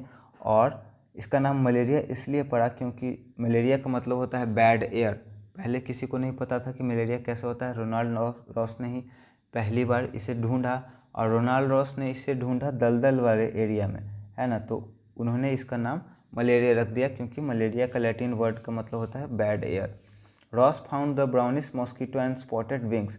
अब देखिए मलेरिया का मच्छर पहचानने का क्या तरीका है, ब्राउनिश मॉस्किटो आपको ब्राउन ब्राउन तरह का दिखेगा और उसके विंग्स स्पॉटेड होंगे। आपको भी अगर कोई मच्छर काट रहा है तो उसको ध्यान से देखिए कहीं इस तरह का तो नहीं है, और जैसे ही मच्छर काटे आप उसको मार दें। मलेरिया का सिम्टम क्या है कि आपको रीअकरिंग फीवर होगा एक फिक्स टाइम इंटरवल पे, शाम में 3 बजे हो सकता है, शाम में 4 बजे हो सकता है, मॉर्निंग के टाइम हो सकता है, और फिर नॉर्मल आपका हो जाएगा। जब भी बुखार आएगा आपको तो काफ़ी तेज़ बुखार आएगा। For the discovery they awarded, अब देखिए इस खोज के लिए रोनाल्ड रॉस ने जो मलेरिया का खोज किया था उसके लिए उन्हें नोबेल प्राइज़ दिया गया 1902 में, और 1905 में वो मर गए। और इत्तेफाक ये है कि वो मरे भी तो मलेरिया से ही मरे। इस लाइन को मैंने ऊपर ही डिस्कस कर दिया है कि सिर्फ फीमेल मॉस्किटो जी जो है ना वही ब्लड को सक करते हैं, वो भी रिप्रोडक्शन के लिए, है ना, तो ये पैरासाइट नहीं है। आगे हम लोग का चैप्टर 9 है up you go, Nehru institute of mountaineering. ये कहाँ पे है, उत्तरकाशी में है। Group number 7 include 7 girl. ठीक है, ये गर्ल का एक ग्रुप का बात हो रहा है जो कि माउंटेन क्लाइंबिंग कर रहे थे। इसमें अलग अलग जगह से लड़कियाँ आई हुई थी, Assam, Mizoram, Manipur, Meghalaya and Nagaland. During mountain climbing they got vitamin C, ये बहुत ज़्यादा ज़रूरी है। जब माउंटेन क्लाइंबिंग करेंगे कोई भी पर्सन तो उन्हें विटामिन सी दिया जाता है। क्यों, आयरन का टेबलेट दिया जाता है, एंड हॉट चॉकलेट दिया जाता है, milk in breakfast to keep themselves warm, उन्हें गर्म रखने के लिए। टेकला, टेकला क्या है, village situated at the height of 1600 metre. Tekla एक विलेज है जो कि माउंट एवरेस्ट के 1600 मीटर हाइट पर सिचुएटेड है। रसकस, ये आप देखे होंगे जो भी ट्रैवलिंग करते हैं उनके पीठ के ऊपर एक बैग होता है बड़ा सा, जिसमें वो जो अपने ज़रूरत के सामान रखते हैं, उसी को रसकस कहते हैं, स्टोरिंग करने के लिए। Mountain climber keep their body at angle, ये भी बहुत ज़्यादा ज़रूरी है। जो माउंटेन क्लाइंबर होंगे माउंटेन पर क्लाइंब करते समय अपने बॉडी के एंगल को 90 डिग्री पर बना करके रखेंगे। बेदू पकाओ, बारा माशा, काफल पकाओ चैता मेरी चैला, अब पहाड़ी सॉन्ग, ये क्या है, पहाड़ी सॉन्ग है। बछेंद्री पाल के बारे में थोड़ा सा बताया गया है, ये फर्स्ट इंडियन वुमेन है जिन्होंने माउंट एवरेस्ट के ऊपर चढ़ाई किया था। If we use 2 layered blanket और seat the air between them keep us warm. देखिए आपको अगर कभी दे दिया जाए एक मोटा सा रजाई और 2 पतला पतला ब्लैंकेट, तो आप हमेशा प्रेफर करिएगा किस चीज़ को, पतला पतला 2 ब्लैंकेट को, क्योंकि मोटा रजाई आपको ज़्यादा गर्म नहीं रख सकता है। पतला पतला जो दो ब्लैंकेट है, दो ठो, उसके बीच में जो एयर आएगा, एयर उसके अंदर जो रहेगा बीच में, वो आपको गर्म रखेगा और वो ज़्यादा गर्म करेगा। विछेंद्री पाल ग्रो इन नाकुरी विलेज, ठीक है, यहाँ पे दिया हुआ है विछेंद्री पाल का होम टाउन नाकुरी है, और ये जगह कहाँ पे है, गढ़वाल पे है और उत्तराखंड में है ये जगह। हर गाइड वास ब्रिगेडियर ज्ञान सिंह, उनके गाइड का नाम ब्रिगेडियर ज्ञान सिंह था। Bachendri Pal become the 5th women in the world who climb on the top of mount Everest, India की ये पहली थी और पूरी दुनिया की ये 5वीं महिला थी जो कि माउंट एवरेस्ट पे चढ़ी थी। सागरमाथा, सागरमाथा यहाँ पे एक माउंटेन है, पीक कह सकते हैं हम लोग इसको, प्रेजेंट इन नेपाल, कहाँ पे मौजूद है, नेपाल में, and its height is 8,900 metre above the sea level. Sagarmatha मतलब पूरे माउंट एवरेस्ट में सबसे जो टॉप होगा, जिसको हम लोग सागरमाथा कहेंगे, माथा का मतलब हेड और सबसे ऊपर में। चैप्टर 10 हम लोग का है walls tell story. This is the picture of Golconda fort situated in Hyderabad Telangana. ये आप याद रख सकते हैं, गोलकोंडा फोर्ट, साइड में पिक्चर भी है। गोलकोंडा फोर्ट कहाँ है, हैदराबाद के तेलंगाना में। पहले हैदराबाद आंध्र प्रदेश में था, बाद में टूट गया, तो तेलंगाना का राजधानी हो गया हैदराबाद और आंध्र प्रदेश का राजधानी अमरावती। बेस्टन बुर्ज, राउंड शेप बिल्डिंग, ठीक है, क्या है, बुर्ज, एक राउंड शेप बिल्डिंग है जो कि प्रोटेक्शन के लिए बनाया जाता था। इसमें सैनिक रहते थे और यहाँ से वो देखते रहते थे, वॉच करते थे। अ रूलर नेम्ड कुतुबसी सुल्तान, ठीक है, एक रूलर है कुतुबसी सुल्तान, ruled hair from 1580 to 1687, built the fort in 1200 AD. The wall of the fort was carved beautifully. carved मतलब खोद करके इसको सुंदर से तराशा गया है। वंस औरंगजेब अटैक्ड, अब देखिए यहाँ पे ये लाइन ज़रूरी है, ये जो गोलकोंडा फोर्ट है इसके ऊपर एक बार औरंगजेब ने अटैक किया था, but they could not even enter the fort due to the strong building and great architecture. लेकिन औरंगजेब इसमें घुस नहीं पाया था। Aurangzeb army waits 8 months outside the fort, वो औरंगजेब का आर्मी फोर्ट के बाहर 8 महीने तक इंतज़ार किए, लेकिन वो इंटर नहीं कर पाए। जब भी फोर्ट बनाया जाता था इसके प्रोटेक्शन का पूरा ध्यान रखा जाता था। किला बना करके गहरा चारों तरफ से एक सुरंग बनाया जाता था, उसमें पानी रहता था, और आने जाने के लिए एक थोड़ा सा छोटा सा पुल बनाया जाता था जिसे बाद में ऊपर उठा लिया जाता था। तो इस तरह से ये प्रोटेक्शन किया जाता था, और बीच में बहुत सारे ट्रैप बनाए जाते थे ताकि कोई आ नहीं पाए। यहाँ पे मैंने कुछ एलॉयज़ का नाम डाला है जो आपके लिए ज़रूरी हो सकते हैं। कुछ एलॉय हैं और उनके कंपोनेंट हैं, मतलब किस किस चीज़ से मिल करके बना है। तो हम लोग का सबसे पहला है ब्रोंज, और जिसको बनाने के लिए कॉपर का यूज हुआ है 88% और टीन का यूज हुआ है 12%। दूसरा हम लोग का है ब्रास, ब्रास में कॉपर का यूज हुआ है 50% और जिंक का यूज हुआ है 50%। थर्ड हम लोग का है गन मेटल, जिसमें कॉपर का यूज हुआ है 85 से 90%, टीन का यूज हुआ है 8 से 12% और जिंक का यूज हुआ है 1 से 3%। शोल्डर, शोल्डर में शीशा और टीन का यूज हुआ है 50-50%। डुरालुमीन, डुरालुमीन एक मेटल है जो कि बहुत हल्का होता है, एल्युमिनियम अलॉय है और इससे एरोप्लेन बनता है। इसमें मैग्नीज का 1%, एल्युमिनियम 95% और 0.5% मैग्नीशियम। स्टेनलेस स्टील में आयरन, निकेल, कार्बन और क्रोमियम का यूज होता है। ऑन टॉकिंग, विस्लिंग और listening our own echo when we walking through the mehran, मेहरान मतलब आर्क होता है, कोई भी गोल बड़ा ऊंचा सा बिल्डिंग जिसमें हम लोग जाएंगे और बोलेंगे तो हम लोग का अपना ही आवाज़ खुद को सुनाई देगा, जिसे हम लोग इको कहते हैं। The archaeological finding we got from different historical places help us to know about that time. Archaeological finding मतलब जो चीज़ पीछे छूट गया है, जो दबा हुआ मिला है, तो उन सभी चीज़ों से हमें अपने इतिहास के बारे में काफ़ी सारी बातें पता चलेंगी। चैप्टर 11 है Sunita in space. Sunita Williams, girls का बात हो रहा है, नासा के स्पेस साइंटिस्ट है जो कि स्पेस में गई थी और वहाँ पे 6 महीने तक लगभग वहाँ पे स्पेंड करी है। Kalpana Chawla is also astronaut but the space craft crash when she comes down the earth at a space everything is floating. ठीक है, स्पेस में जब लोग जाते हैं तो हर एक चीज़ वहाँ पे तैरते रहता है क्योंकि वहाँ पे ग्रेविटी नहीं है। Sunita aircraft take off on 9/12/2006, ये बात याद रखिएगा, 2006 में गई थी 9 दिसंबर को और वो 11 दिसंबर को स्पेस में पहुँच गई और इसके लिए उन्होंने 360 किलोमीटर आकाश में, स्काई में ट्रैवल किया। Earth looks like this from space, यहाँ पे आपको पिक्चर दिख रहा होगा कैसा स्पेस से दिखता है, like a circular ball in 1969 Neil Armstrong was the first man who walk on the moon. हम लोग का चैप्टर में इतना ही था। उसका चैप्टर है 12 what if it finishes step well. इसके बारे में हम लोग राजस्थान वाले चैप्टर में पढ़ चुके हैं। Is also known as baoli. Children going to a school trip of Adalaj stepwell. ठीक है, यहाँ पे है बच्चे कहाँ गए हैं, Adalaj stepwell which is about 18 kilometre from Ahmedabad. वहाँ पे राजस्थान का बात हो रहा था, यहाँ पे अहमदाबाद का बात हो रहा है। बच्चे जा रहे हैं अदालजी स्टेपवेल जो कि अहमदाबाद में है। अहमदाबाद कहाँ पे है, गुजरात में। The term oil can be use for petrol diesel and crude oil. Oil जो होगा कंबाइंड फॉर्म में यूज कर सकते हैं हम लोग पेट्रोल डीजल और क्रूड ऑयल के लिए। पेट्रोल एंड डीजल और फॉसिल फ्यूल। फॉसिल फ्यूल क्या होता है, जो फॉसिल से डेवलप करते हैं, और पेट्रोल डीजल है तो ऑफ कोर्स ये क्या होगा, समुद्र में डेवलप करेगा। कोयला भी हम लोग का फॉसिल फ्यूल है। And they are non renewable. Non renewable कहने का मतलब है कि एक बार अगर हम लोग इसको यूज कर लेंगे तो वो ख़त्म हो जाएगा। दो तरह के आपके फ्यूल हो सकते हैं, रिन्यूएबल और नॉन रिन्यूएबल। रिन्यूएबल में जैसे सनलाइट हो गया, वाटर से जो हाइड्रो पावर मिल रहा है वो, लेकिन कोयला से जो मिल रहा है थर्मल पावर, वो हम लोग का नॉन रिन्यूएबल है। Source of energy so they can't last for ever. ये हमेशा के लिए नहीं रहने वाले हैं, तो इसीलिए हम लोग इसे समझदारी से यूज करेंगे।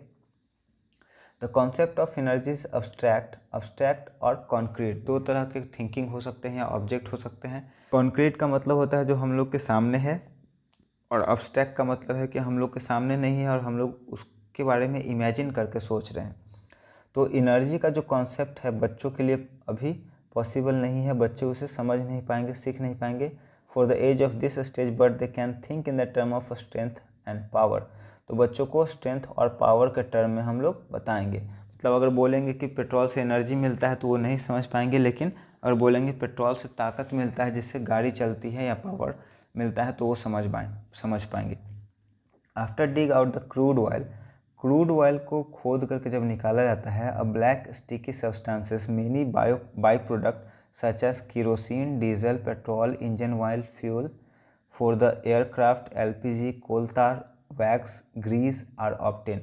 आपको ये क्वेश्चन इंपॉर्टेंट हो जाएगा, पूछा जा सकता है कि क्रूड ऑयल के बाई प्रोडक्ट कौन है या कौन नहीं है। It is also use for plastic and paint industry. उपला मतलब गाय का जो गोबर होता है उसको सुखा देने के बाद जो बनता है उसको हम लोग उपला कहते हैं। उसके बाद चैप्टर 13 हम लोग का है shelter is so high.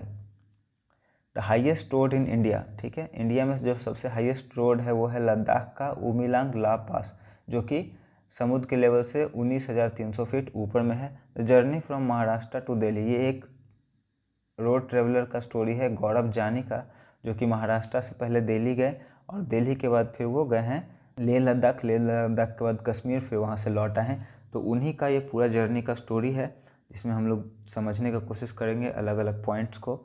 The journey took 3 days, cover 1400 kilometre by bike का नाम यहाँ पे लोनर है। The houses in Delhi are like Mumbai. ठीक है, मुंबई से सबसे पहले वो दिल्ली गए, डिस्टेंस कितना था 1400 किलोमीटर। और जो घर हैं दिल्ली और मुंबई के एक जैसे सिमिलर हैं, ब्रिक से बने हैं, ग्लास का यूज हुआ है, स्टील का यूज हुआ है। From Delhi he went to Manali and took 2 days to reach there.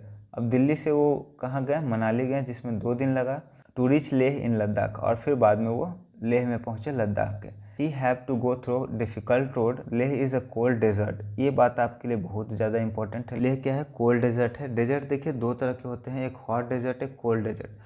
Desert कहने का सिंपली मतलब ये है कि वहाँ पे कोई वेजिटेशन नहीं होगा, पेड़ पौधे नहीं होंगे, और लाइफ बहुत ही हार्श होगा वहाँ पे। तो जहाँ बहुत ज़्यादा गर्मी पड़ने की वजह से पेड़ पौधे नहीं हो रहे हैं वो हॉट डेजर्ट, और जहाँ बहुत ज़्यादा ठंड पड़ने से कुछ पेड़ पौधे नहीं हो रहे हैं वो cold desert. And get very little rainfall, और वहाँ पे बारिश भी बहुत कम हो रहा है। द वर्ड जूल, ये बहुत ज़्यादा आपका ज़रूरी है। Joule means welcome. अब जैसे ही बाइक से वो जा रहे थे तो लेह के बच्चे जूल जूल चिल्ला रहे थे। जूल का मतलब लेह में वेलकम होता है। Here houses are made up of stone, ये बहुत ज़्यादा ज़रूरी है, एग्जाम में इस तरह के पूछे जाते हैं। हाउसेस आपका सिलेबस में ही है। तो लेह लद्दाख के जो हाउसेस होते हैं वो स्टोन के बने होते हैं और 2 तल्ला मकान होते हैं। मकान बनाने के लिए स्टोन को एक के ऊपर दूसरे को रख करके बनाया जाता है। Walls are coated with mud, घर के दीवार को मड से और लाइम से कोटेड किया जाता है। And look like shed from inside, और बाहर अंदर से एक शेड की तरह लगते हैं। लोग जो होते हैं जनरली 2nd फ्लोर पर रहते हैं, और 1st फ्लोर को एनिमल के लिए और स्टोर हाउस के लिए रखा जाता है। यहाँ पे कोई भी खिड़की नहीं होती है। यहाँ पर लेह में घरों के जो रूफ़ होते हैं वो बहुत ही ज़्यादा इम्पॉर्टेंट प्लेस होते हैं। यहाँ पे लोग क्या करते हैं, अपने घर के सामान को सुखाते हैं। और जब कभी ठंड बहुत ज़्यादा बढ़ जाती है तो लोग सेकेंड फ्लोर से उतर करके फर्स्ट फ्लोर पे रहने लगते हैं। यहाँ पे ये पॉइंट जरूरी है, Changthang is situated 5000 metre above the sea level and people face difficulty to breathe normally. अब देखिए चैनतैंग जो है बहुत ही ऊंचा जगह पे है। यहाँ पे ऑक्सीजन की कमी होगी जिसकी वजह से लोगों को सांस लेने में दिक्कत होगा। अब उसके वजह से हेडेक होगा, सिर में दर्द होगा और लोग कमज़ोर महसूस करेंगे। लेकिन क्या होगा, धीरे धीरे आपको यहाँ पे रहने के बाद आदत हो जाएगा। चैंगपा और ट्राइबल ग्रुप, ये बहुत ज़्यादा ज़रूरी है। ट्राइबल ग्रुप का नाम है, कहाँ पे रह रहे हैं, चैंगतैंग विलेज में, जो कि 5000 के ऊपर हाइट पर है। एक ट्राइबल ग्रुप है जो कि माउंटेन में रहते हैं। This group have only 5000 people, और इस ग्रुप में सिर्फ 5000 लोग हैं। वो क्या करते हैं, सिप और बकरियाँ चराते हैं और हमेशा बकरियों को चराने के लिए एक जगह से दूसरी जगह तक घूमते रहते हैं। From this goat they get pashmina. आपको पाशमीना के बारे में पता होगा, बहुत ही ज़्यादा अच्छा ऊन है जिसके कपड़े या शॉल कह ले बहुत ही महंगे बिकते हैं। और ये एक बिग कोन शेप टेंट में रहते हैं और टेंट का नाम है रेबो। यहाँ पे मैंने टेंट का पिक्चर डाल दिया है, देख सकते हैं, ये रेबो है। The pashmina goat live only in the higher altitude. और इन लोगों का वहाँ पे रहने का मजबूरी क्या है कि पश्मीना जो बकरी है वो बहुत ही हायर एल्टीट्यूड 5000 के एल्टीट्यूड पे रहती है। नीचे आएगी तो वो मर जाएगी। और ठंड के मौसम में बकरी के शरीर पर एक फाइन हेयर ग्रो करता है जिसे हम लोग पश्मीना कहते हैं। ये बहुत ही ज़्यादा पतला होता है, मतलब पश्मीना के 6 बाल को अगर हम लोग कलेक्ट कर लेना तो हम लोग के सिर के 1 बाल के थिकनेस के बराबर होगा। ये पॉइंट नीचे है, ठीक है। और जैसे ही गर्मी का मौसम आता है तो इनके शरीर से जो बाल होगा पश्मीना उसको निकाल लिया जाएगा और उससे फिर शॉल बनाया जाएगा। अब देखिए, जो शॉल बनाया गया है उसे हाथ से ही बनाया जाता है, ये मशीन पे नहीं बनाया जा सकता है क्योंकि हेयर जो होता है बहुत फाइन होता है। तो एक शॉल जो सिंपल होता है बिना एम्ब्रॉयडरी का, उसे बनाने में 250 घंटे लगते हैं। नियर रेबो, ठीक है, ये इंपॉर्टेंट पॉइंट है। जो लोग होते हैं जो अपने टेंट बनाते हैं जिसे रेबो कहते हैं, उसके बगल में एक प्लेस होता है जिसे हम लोग लेखा कहते हैं, है ना। और इस लेखा में बकरियों को रखा जाता है। तो ये बात आप याद रखिएगा, लेखा एक जगह है जो रेबो के बगल में पाया जाएगा, मतलब टेंट के बगल में पाया जाएगा। तो लोग अपने जानवर को अपने टेंट के आसपास ही रखेंगे, है ना। लेखा are made up of stones, और लेखा को किस चीज़ से बनाया जाता है, स्टोन से। उसके बाद हम लोग का 14 चैप्टर है व्हेन द अर्थ शुक, जैमसा। यहाँ पे एक स्टोरी है, गुजरात का स्टोरी है, अहमदाबाद का, जिसमें और कच्छ का भी स्टोरी है, जिसमें भूकंप आया था 26 जनवरी 2001 में।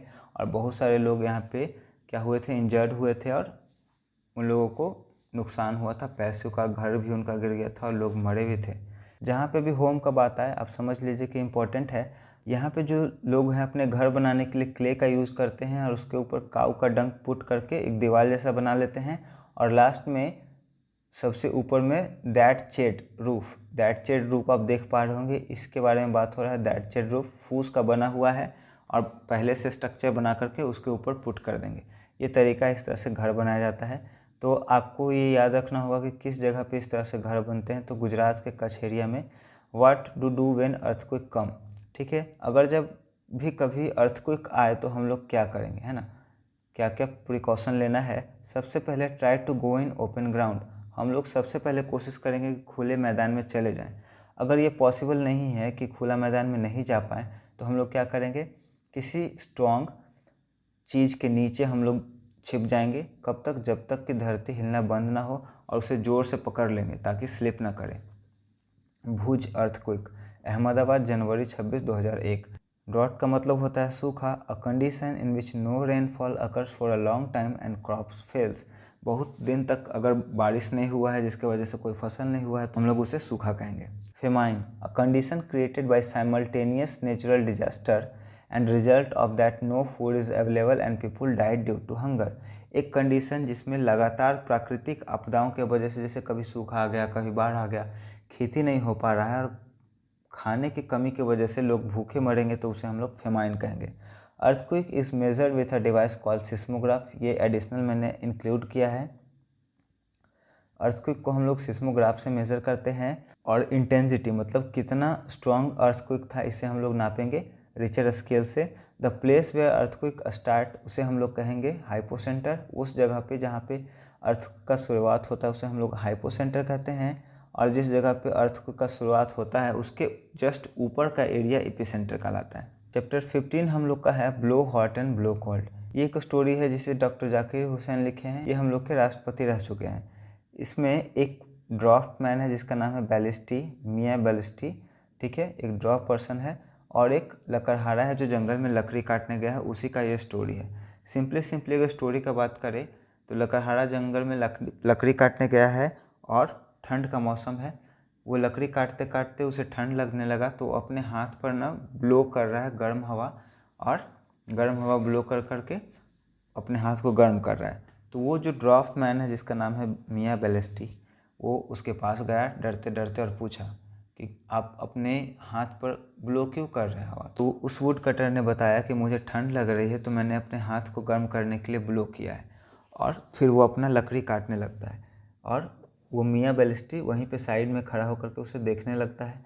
फिर जब उस लकड़हारे को, वुड कटर को भूख लगता है तो वो अपना खाना बनाता है, उसमें आलू पोटैटो को बॉयल कर करके उसे खाता है। अब जब वो आलू खा रहा होता है तो आलू बहुत गर्म होता है, तो वो पोटैटो को ठंडा करने के लिए उसके ऊपर फिर से ब्लो करता है। अब वो आदमी कंफ्यूज हो जाता है, जो मियाँ बैलिस्टी होता है ड्राफ्ट मैन, वो कंफ्यूज हो जाता है। वो सोचता है कि ये आलू तो पहले ही से गर्म है, अब ये आदमी इसे गर्म करने के लिए क्यों फिर से उस पर ब्लो कर रहा है। फिर वो आकर के पूछता है क्यूरोसिटी में कि ये आलू तो पहले ही से आपका गर्म है, तो फिर आप इसे क्या जलाने वाले हैं जो गर्म कर रहे हैं। तो वो बोला आदमी कि नहीं, मैं इसे ठंड कर रहा हूँ क्योंकि ये बहुत गर्म है। अब ये जो मियाँ बैलिस्टी है ड्राफ्ट मैन, वो बहुत ज़्यादा डर जाता है, सोचता है कि ये कोई भूत वूत या जिन है क्या, कि एक बार में अपने मुंह से क्या कर रहा है, ठंडा हवा फेंक रहा है, और एक बार में गर्म हवा फेंक रहा है, और डर करके वो भाग जाता है। तो यही पूरा स्टोरी था। तो चलिए इसे हम लोग थोड़ा सा डिटेल से समझते हैं। This is the story of wood cutter which goes to the jungle and cut the wood where the meet a draft person who watching her activity of blowing wind with mouth and get scared to know wind blowing hot and cold wind. ये मैंने आपको बता दिया किस तरह से वो डरता है। Always try to understand the new concept and interlink the older one by the different activity. अब ये इंपॉर्टेंट आपका है पेडागोजी के लिए कि हमेशा नए कॉन्सेप्ट को सीखिए, और उस नए कॉन्सेप्ट को सीखने के बाद उसे इंटरलिंक करिए पुराने जो कॉन्सेप्ट आपने सीखा है उससे। Sometime we can also blow wet air from our mouth to clean spectacles, glasses और ग्लास बिकम हैजी। ठीक है, कभी कभी हम लोग अपने चश्मे को या आईने को साफ़ करने के लिए माउथ से हॉट एयर ब्लो करते हैं, और उससे क्या हो जाता है, धुंधला धुंधला हो जाता है, जिसे हम लोग हैजी कह रहे हैं, धुंधला हो जाता है, जिसे हम लोग बाद में कपड़े से रब करके क्लीन कर लेते हैं। The air blown out from our mouth, जो एयर हम लोग अपने माउथ से ब्लो करते हैं वो गर्म होता है, एंड मिरर हैड कोल्ड, ठीक है, और आईना क्या होता है, ठंड होता है। The hot air that we breathe and contain water vapour which turns into tiny water droplet when come in contact with cold mirror. अब देखिए, अब हम लोग के माउथ के अंदर क्या है, गर्म हवा है, और गर्म हवा में क्या है, tiny water droplet water vapour के रूप में मौजूद है। और जैसे ही हम लोग उसको मिरर के ऊपर या स्पेक्टिकल्स के ऊपर ब्लो करेंगे तो जैसे ही वो उससे टकराएगा तो वो ठंडा हो जाएगा। ठंडा होने के बाद उसमें क्या होगा, वेपर के जैसा या पानी के जैसा जम जाएगा, जिसे हम लोग साफ़ कर लेंगे, क्लीन कर लेंगे। The snake games give the idea of children about the direction of flow of air. ये बहुत ही ज़्यादा इंपॉर्टेंट है आपके लिए।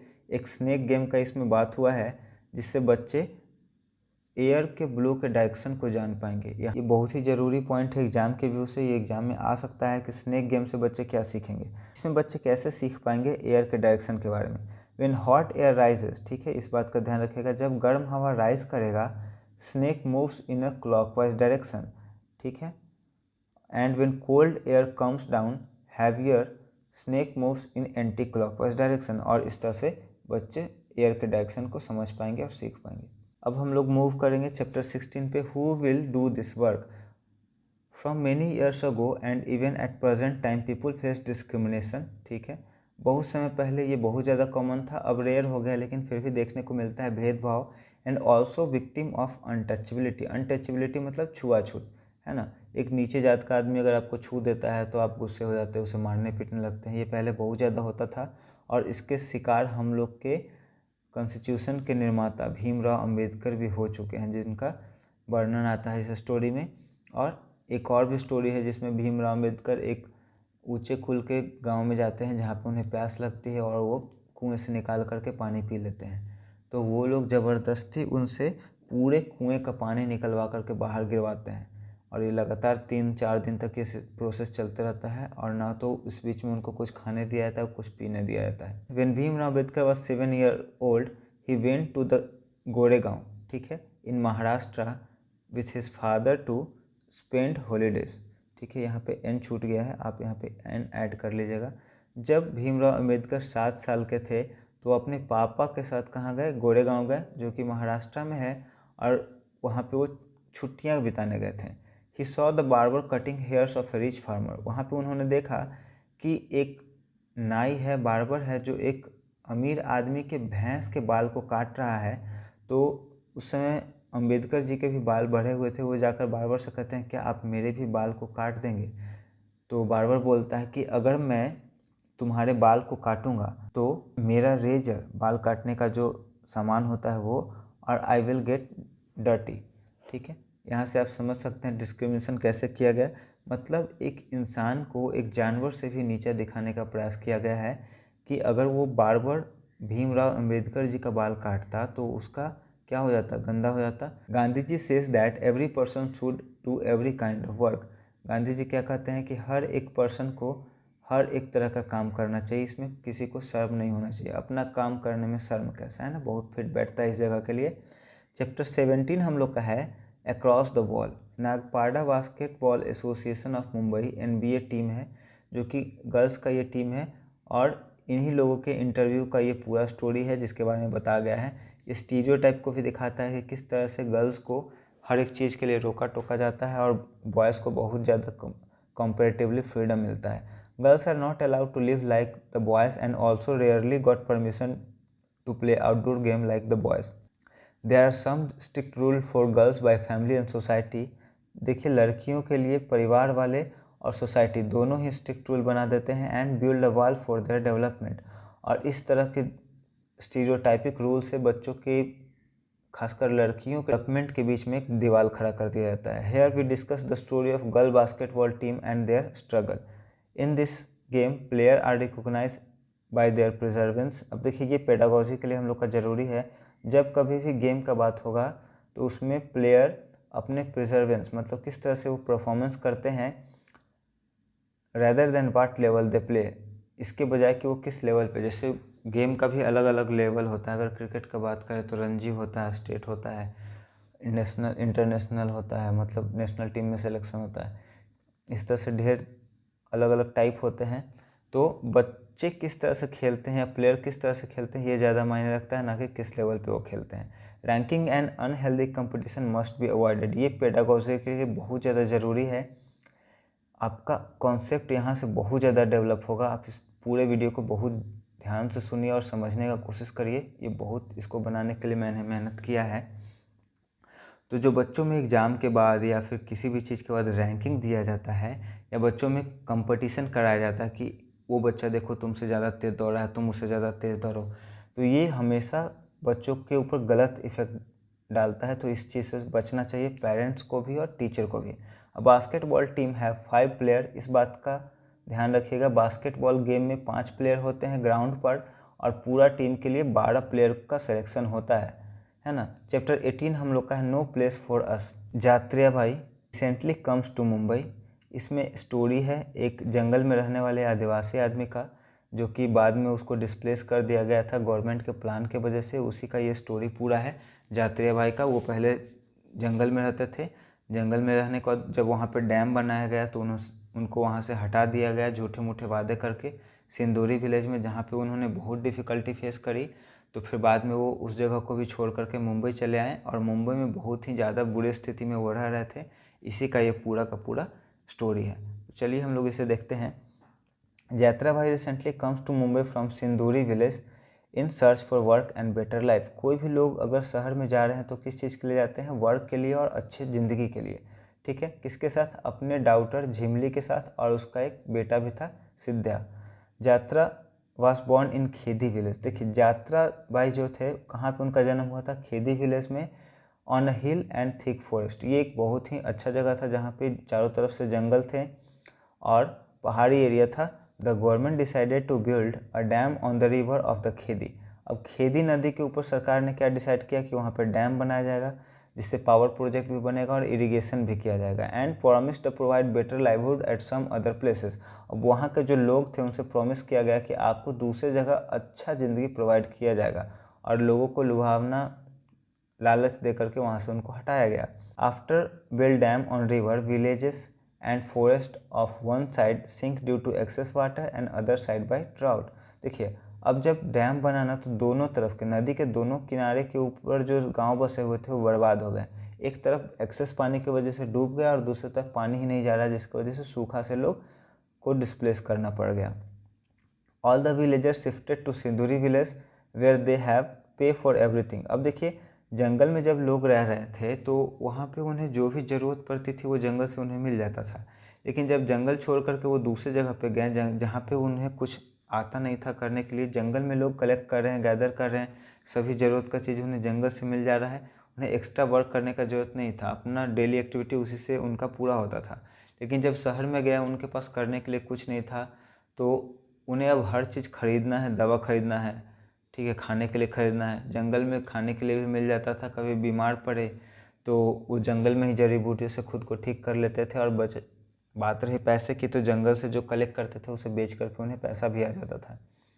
लेकिन यहाँ पे सिंदूरी विलेज में या शहर में इस तरह का कोई अरेंजमेंट नहीं था, जिसकी वजह से उन्हें बहुत परेशानी का सामना करना पड़ रहा था। The living condition is also rust या फिर माइजरेबल हम लोग कह सकते हैं। Then the new house is made up of tin. अब उन्हें जो नया घर का प्रॉमिस किया गया था वो टीन का बना हुआ था, और गर्मी में इतना ज़्यादा उसमें गर्मी लगता था जैसे कि अंडे के जैसा वो बॉयल कर गए। इस नए जगह पे उन्हें जानवर रखने के लिए भी जगह नहीं था। For better life and future of their children, यात्रा सोल्ड एवरीथिंग ऑफ सिंदूरी एंड वेंट टू मुंबई। अब मुंबई जाने के बाद उनका जो बेटा था वो भी काम करने लगा। उनकी जो बेटी थी झिमली घर पे ही रहती थी। बेटा सुबह में जाता था फिश मार्केट में, वहाँ पे काम करता था, फिर दोपहर में स्कूल जाता था, और फिर शाम में आकर के सब्जी मार्केट में लोगों को ट्रेन तक या फिर बैग पहुँचाता था उनके घर तक। तो इस तरह से उनका ज़िंदगी कट रहा था बहुत कष्ट से। लेकिन आज उनका बच्चा आया नहीं था, शाम हो गया था, 7 बज गया था, 8 बज गया था, और आ नहीं पाया था। तो वो उदास आदमी बैठा हुआ था अपने गेट पर। चैप्टर 19 हम लोग का है a seed tells farmer story. ये बहुत ही इंटरेस्टिंग कहानी है, जिसमें 3 जनरेशन में जो चेंजेस आए हैं एग्रीकल्चर में उसे दिखाया गया है एक ही स्टोरी में। और ये हम लोग का स्टोरी गुजरात का है। तो चलिए देखते हैं, इसको समझने का कोशिश करते हैं डिटेल में। Some bajra seed kept in wooden box. इसका ध्यान रखिएगा, बाजरा का सीड रखा हुआ था। सीड पूछता है किस चीज़ का सीड था, तो बाजरा का सीड था। और कहाँ रखा हुआ था? वुडन बॉक्स में। और कब से रखा हुआ था? 1940 से। Seeds tell the story of farmer. Seed क्या बता रहा है? किसान का स्टोरी बता रहा है। दामजी भाई किसान है, उनका स्टोरी बता रहा है, और उनके फैमिली का स्टोरी बता रहा है। मतलब कहने का है जो पूरा कंडीशन तैयार किया गया है, इमेजिनरी सीड का भी स्टोरी तो बताएगा नहीं, तो इमेजिनरी स्टोरी है जिसमें सीड एक इम्पॉर्टेंट कैरेक्टर प्ले कर रहा है। ठीक है। सीड वाज बोर्न इन वनगाम इन गुजरात। तो ये जो एग्रीकल्चर का स्टोरी है गुजरात के वनगाम जगह का है। The seeds was kept in dried God. शुरू में जो सीड्स थे वो कहाँ रखे जाते थे? लौकी हो सकता है, कद्दू हो सकता है, कोहड़ा हो सकता है, उसको सुखा करके उसमें ही स्टोर किया जाता था, बाद में उसके सील कर दिया जाता था, है ना। पीपुल पुट नीम लीव्स, ये पूछा गया है आपके एग्जाम में, पहले आप क्वेश्चन देख सकते हैं। सीड के साथ या ग्रेन के साथ लोग क्या करते हैं? नीम के पत्ते को डाल देते हैं। और उसके पीछे का वजह क्या है कि उसमें जो नीम का पत्ता डाला जाता है वो इंसेक्ट को आने से रोकता है। In the winter people enjoy undhiya. ठीक है, हम लोग बिहार में औंधा लगाते हैं। आपको पता होगा, जो बिहार के लोग होंगे, औंधा क्या होता है? पोटैटो को एक मिट्टी के बर्तन में रख करके उसे हम लोग पलट करके उसे पकाते हैं। यहाँ पे ऊंधिया का बात हो रहा है, जो कि एक तरह का स्ट्यू है जिसमें बहुत सारे वेजिटेबल और मसाला डाल करके उसे अच्छे से सील करके पलट दिया जाता है, और उसके बीच में आग जला दिया जाता है, फिर धीरे धीरे वो पक जाता है और लोग एक साथ बैठ करके एंजॉय करते हैं और खाते हैं। At time changes people and farming also changes. Now irrigation. Irrigation का मतलब होता है पानी पटाने के लिए जो भी हम लोग तरीका यूज करते हैं उसे इरीगेशन कहते हैं। Was done by canal. पहले नदी से होता था पानी पटाने के लिए, अब कैनाल से होता है। अब कैनाल कह सकते हैं, वो कैनाल बना कैसे, डैम बनाने के बाद, और डैम की वजह से इलेक्ट्रिसिटी भी आया। अब हर एक चीज़ क्या होने लगा, स्विच से होने लगा, है ना। स्विच दबाएं, मोटर ऑन हुआ, पानी पट गया। People now grow only 2 crop in 1 year. लोग जो पहले वेजिटेबल वगैरह उगाते थे, एक खेत में फसल को बदल बदल करके लगाते थे, अब लोग पूरे साल में 1 या 2 ही फसल लगाने लगे, जो कि बाज़ार में बिके और पैसा मिलता था, जिसमें एक तो वीट हो गया और दूसरा कॉटन हो गया, ठीक है, क्योंकि बाज़ार में इसका प्राइस ज़्यादा था। People also not store to seed because they buy seeds from the shop. अब लोग सीड को स्टोर करना छोड़ दिए, क्योंकि अब दुकानों में सीड बिकने लगा जो कि हाइब्रिड था, जिससे बोला गया कि इससे एल्डिंग बढ़ेगा, है ना, पैदावार बढ़ेगा। दामजी भाई सन, ये तो पहला जनरेशन हो गया। दामजी भाई वो खेत में नदी से पटाते थे, रेहट हो गया, कुएं से हो गया, उससे पटाते थे पानी, है ना। और खेत जोतने के लिए बैल का यूज होता था, बैल में हल लगा करके या कुदाल से होता था। अब उनका बेटा का जनरेशन आया जिसका नाम है हसमुख, ये भी खेती करता था। ये मॉडर्न टेक्नोलॉजी एंड टूल्स का यूज कर करके बहुत ही पैसा कमाया शुरुआत के समय में। अब आपको पता होगा कि एक खेत में जब एक ही फसल को बार बार लगाया जाता है तो एक पार्टिकुलर टाइप के न्यूट्रिएंट का कमी हो जाता है और खेत क्या हो जाता है, बंजर हो जाता है, जिसके वजह से उसमें अब कोई दूसरा फसल भी ग्रो नहीं करेगा। तो शुरुआत में तो मॉडर्न टूल टेक्निक्स आया तो यील्डिंग बढ़ा, उपज बढ़ा, लेकिन ये जो नए सीड थे वो डिजीज़ रेसिस्टेंस भी बहुत कम थे। तो इनके लिए क्या छिड़काव किया गया, मेडिसिन का। फर्स्ट जनरेशन में जो नॉर्मली सब कुछ ऐसे ही चल रहा था, बहुत ही कम खर्च पे लोग खेतों में फसल उपजाने के लिए सीड को स्टोर कर रहे थे। उसमें डिजीज रेसिस्टेंस ज़्यादा था तो पेस्टिसाइड वगैरह भी डालने का जरूरत नहीं था।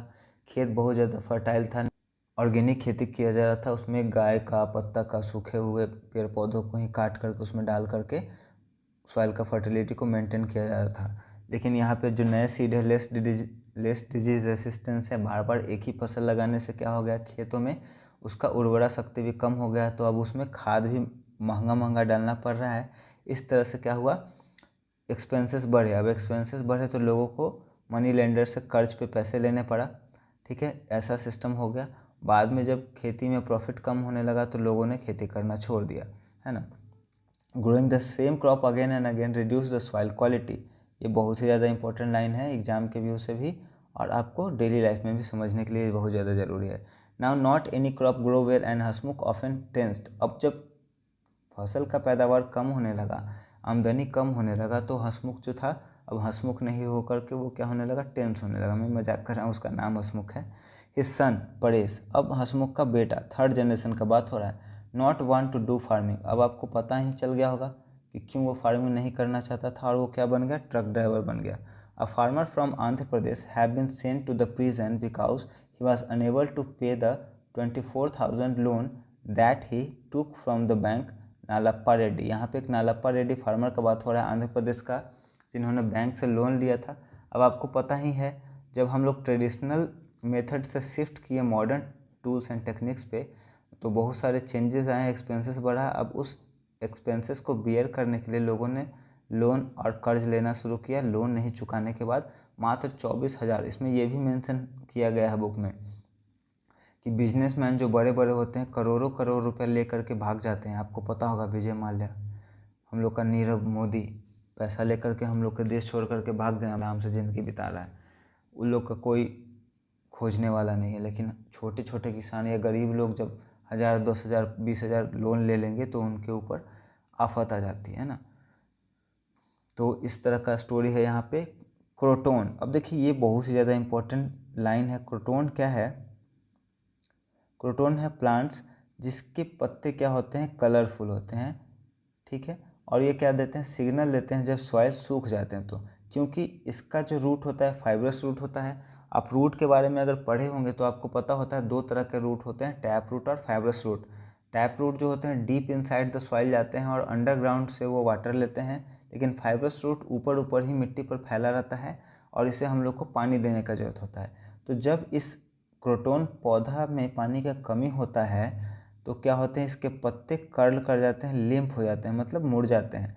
इससे पता क्या चल जाता है कि मिट्टी में पानी खत्म हो गया है, तो फिर उसमें पानी दिया जाता है। एक ऑर्गेनिज्म है जिसका नाम है अर्थवर्म, जिसे हम लोग रेड वर्म भी कहते हैं, इसे फ्रेंड्स ऑफ फार्मर भी कहा जाता है, क्योंकि ये सॉइल को बहुत तरह से ट्रीट करके सॉइल को फर्टाइल और क्रॉप के लिए सूटेबल बनाते हैं। ये क्या करता है, जो ज़मीन के ऊपर पत्ते गिरे हुए हैं, कीड़े मकोड़े हैं, उन्हें खाता है पहली बात, और जो ये पॉटिंग करता है उससे सॉइल फर्टाइल होता है। दूसरी बात, ये सॉइल को लूज़ करता है जिससे रूट आराम से ज़मीन के अंदर में जा पाते हैं।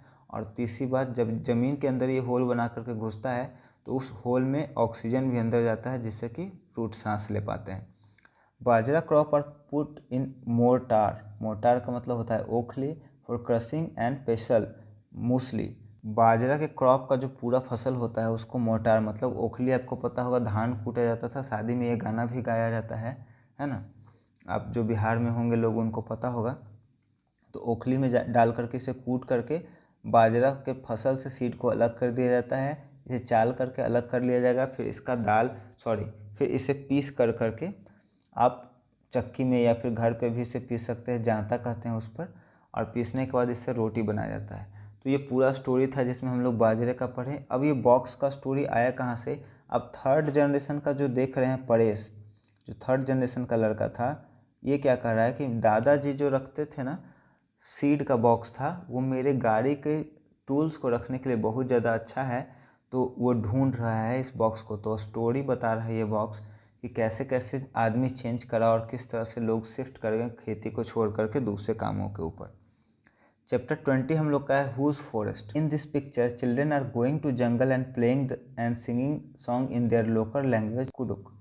ये देखिए बहुत ज़्यादा ज़रूरी है, ये पूछा गया है एग्जाम में, कुडुक कहाँ का लोकल लैंग्वेज है। तो इस चैप्टर में तो बात हो रहा है झारखंड का, तो हम लोग एग्ज़ाम में आएगा तो आंसर झारखंड लिखेंगे। लेकिन अगर सीटेट के अलावा अगर आपसे कहीं पूछा जाए कि कुडुक कहाँ कहाँ बोला जाता है, तो ये वेस्ट बंगाल, उड़ीसा और असम में भी बोला जाता है। तो ये भी आपके एग्ज़ाम के क्वेश्चन में आ सकता है कि कुडुक कहाँ कहाँ बोला जाता है और कुडुक कहाँ का लोकल लैंग्वेज है। अगर सिर्फ ये पूछे और ऑप्शन में झारखंड दे तो आप झारखंड लगाएंगे, है ना, कि कुडुक झारखंड का लोकल लैंग्वेज है। अब देखिए, Adivasi sometimes called themselves the people of jungle. Adivasi खुद को कभी कभी क्या कहते हैं, पीपुल ऑफ जंगल्स कहते हैं। सूर्यमणि एक झारखंड के लड़की का यहाँ पे स्टोरी है, जो वासावी दीदी के साथ मिल करके एक जंगल बचाओ आंदोलन या झारखंड जंगल बचाओ आंदोलन चलाती है। Suryamani started a centre and name Torang. देखिए ये लाइन जरूरी है, सूर्यमणि जो लड़की है एक सेंटर भी खोलती है, चलाती है लोगों को हेल्प करने के लिए, और इसका नाम रखती है तोरंग। तोरंग का मतलब होता है जंगल, ठीक है। तोरंग का मतलब होता है जंगल, किस लैंग्वेज में, कुडुक लैंग्वेज में। तो इसलिए वो क्या रखती है, जंगल रखती है। सेंटर का काम क्या था, जो उसके एंसेस्टर प्रैक्टिसेस करते आ रहे हैं उसे कंटिन्यू करना और उसके बारे में अवेयरनेस फैलाना। मतलब कह सकते हैं अपने सभ्यता संस्कृति को बचाने के लिए बहुत एफर्ट कर रही है। राइट टू फॉरेस्ट एक्ट 2007, ये बहुत ज़्यादा ज़रूरी है कि right of forest act government ने कब लागू किया, 2007 में लागू किया। अब इस एक्ट में कहा क्या गया, इसमें गवर्नमेंट ने कहा कि वैसे सभी पीपुल जो जंगल में 25 साल या उससे अधिक दिनों से रह सकते हैं, उनका जंगल के ऊपर अधिकार है। वो जंगल में कुछ भी उगा सकते हैं और जो भी चीज़ वहाँ पे ग्रो कर रहा है उनके ऊपर उन जंगल में रहने वाले लोगों का अधिकार है, और किसी भी तरीक़ा से उन्हें जंगल से ना तो हटाया जा सकता है और न ही उन्हें वहाँ से दूसरी जगह शिफ्ट किया जाएगा। और जंगल में जो भी काम होंगे, जो भी प्रोटेक्शन के लिए रूल रेगुलेशन चलाएगा, वो कौन चलाएगा, ग्राम सभा चलाएगा, जिसे हम लोग पंचायत भी कहेंगे, है ना।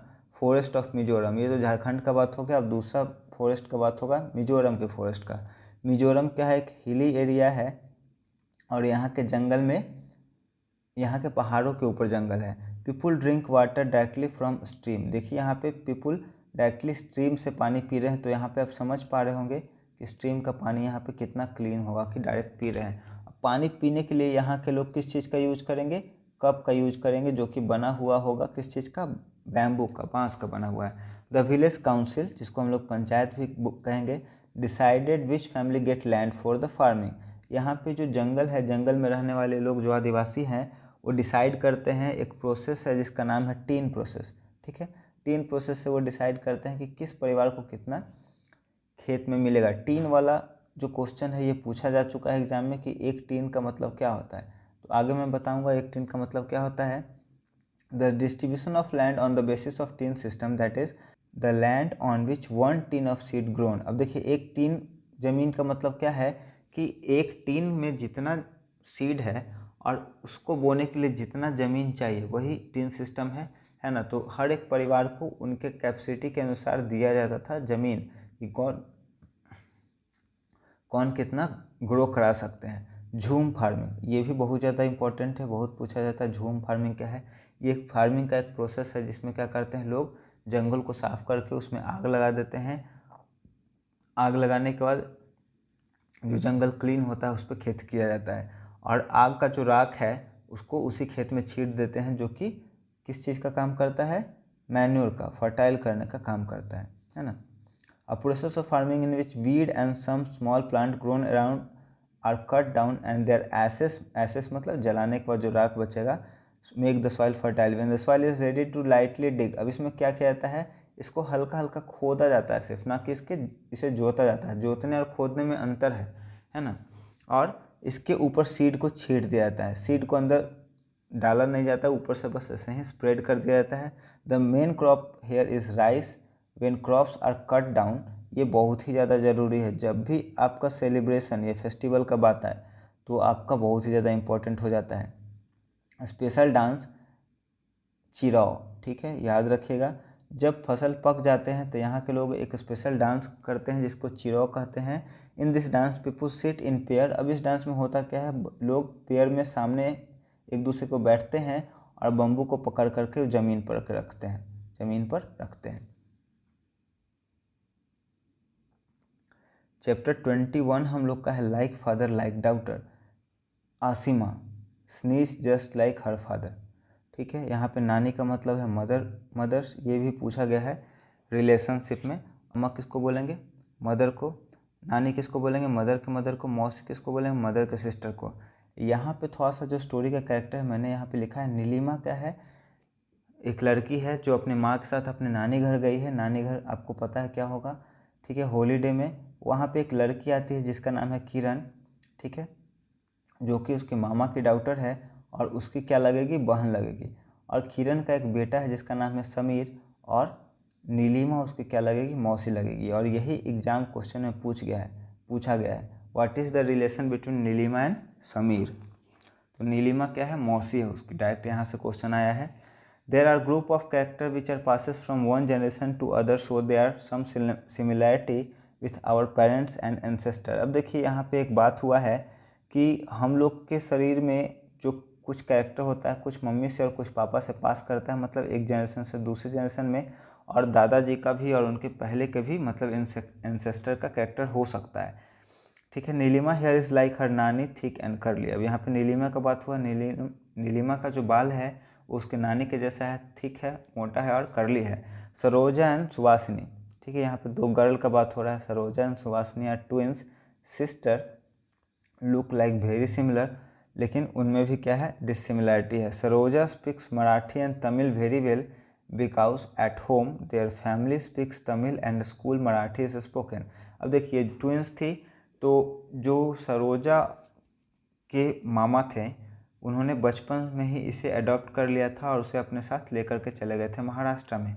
तो घर में इनके तमिल बोलने वाले लोग थे, तो पहला जो इसका लैंग्वेज का डेवलपमेंट हुआ तमिल का हुआ। जब ये स्कूल में गई तो वहाँ पे मराठी का यूज़ किया जाता था, तो वहाँ से इसने मराठी सीखा। तो इससे क्या समझ में आता है कि बच्चे कुछ भी सीख सकते हैं, अगर उनको इन्वायरमेंट मिले तो पहले से वो सीख सकते हैं ना। तो बच्चों को सिखाना पॉसिबल है, चाहे वो कुछ भी हो, वो सब सीख सकते हैं। वी लर्न एनीथिंग, उसी को यहाँ पे लिखा गया है। ये पेडागोजी के लिए आपका बहुत ज़रूरी है कि हम लोग कुछ भी सीख सकते हैं, लाइक म्यूजिक, कुकिंग, निटिंग, कपड़ा बुनना, स्वेटर बुनना। When we get a chance, जब हम लोग को मौका मिलेगा और एक सही इन्वायरमेंट मिलेगा इस तरह से कुछ करने के लिए। तो अब यहाँ पे एक बात हो रहा है पोलियो का। पोलियो क्या है? एक बीमारी है जिसमें पैर से आदमी या हाथ से आदमी क्या हो जाते हैं? डिसेबल हो जाते हैं, और ये एक दूसरे से नहीं फैलता है, मतलब पेरेंट्स से बच्चे में नहीं फैलेगा। ग्रेगर मेंडल, जिसे हम लोग फादर ऑफ जेनेटिक्स भी कहते हैं, इन्होंने ही सबसे पहले बताया था कि जो कैरेक्टर होते हैं पेरेंट्स से बच्चों में ट्रांसफ़र करते हैं, जिसे हम लोग इनहेरिटेंस भी कहते हैं। लास्ट हम लोग का है ऑन द मूव अगेन। ये हम लोग का लास्ट चैप्टर है और इसके साथ ही हम लोग का टॉपिक फिनिश हो जाएगा। Dhanu relatives come to their house to celebrate Dussehra. मामी कौन होंगी? माँ के भाई के वाइफ को हम लोग मामी बोलेंगे और पापा के भाई के वाइफ को हम लोग काकी बोलेंगे। Both of them busy in making puran poli. ठीक है, ये भी एग्जाम में पूछा गया है। पूरन पोली क्या है? एक डिश है जो कि बनाया जाता है किस चीज़ से? स्वीट रोटी एंड जैगरी और ग्राम, चना और ग्राम को मिला करके स्वीट रोटी बनाया जाता है। मुकद्दम, मुकद्दम का मतलब होता है एजेंट जो कि लोगों को उधार में पैसे देता है और इसके बदले में वो क्या करवाता था? लोगों से गन्ने के खेत में और गन्ने के फैक्ट्री में काम करवाता था। अब ये ऐसा क्यों होता था? लोगों को उधार में क्यों पैसे लेने पड़ते थे? ये लोग जिस जगह पे रह रहे थे वहाँ पे फार्मिंग सिर्फ 6 महीने के लिए होती थी और 6 महीने इन लोगों को करने के लिए कुछ काम नहीं होता था और इनके पास पैसे की कमी भी थी। तो फार्मिंग करने के लिए क्या करते थे? मुकद्दम से क्या करते थे? पैसे लोन पर लेते थे। ये मुकद्दम जो होते थे बिचौलिए का काम करते थे शुगर फैक्ट्री ऑनर और किसानों के बीच में। पैसे देने के बदले में इनसे वो मजदूरी करवाते थे। आप समझ सकते हैं कि जब ज़रूरत है तो पैसे दे दिए और उसके बदले में बिना पैसे के इन लोगों से 6 महीने तक काम करवा रहे हैं फैक्ट्री में और फील्ड में, खेतों में। तो ये हम लोग का पूरा स्टोरी था। इस तरह से लोग काम करके अपने पैसे को रीपे करते। ये लोग अपने बच्चों को पढ़ाने चाहते थे लेकिन इस तरह से कोई है नहीं। धानु का ये बात है, धानु के फादर कह रहे हैं कि अगले बार से जब हम लोग आएंगे तो धानु को लेकर के नहीं आएंगे, वो स्कूल में जाएगा पढ़ेगा। ये पूरा हम लोग का स्टोरी था। आप क्लास 3, क्लास 4 और क्लास 5 का तीनों वीडियो जितनी बार हो सके देखें और जितने भी ज़रूरतमंद लोग हैं उनके बीच में शेयर करिए। मुझे यकीन है आपको मेरे वीडियो से ज़रूर मदद मिलेगी और आप काफ़ी बेटर स्कोर पर कर पाएंगे अपने एग्ज़ाम में। वीडियो पसंद आया हो तो वीडियो को लाइक करिए, दोस्तों और परिवार के सदस्यों के बीच में शेयर करिए और मेरे चैनल को सब्सक्राइब करने के लिए थैंक यू सो मच।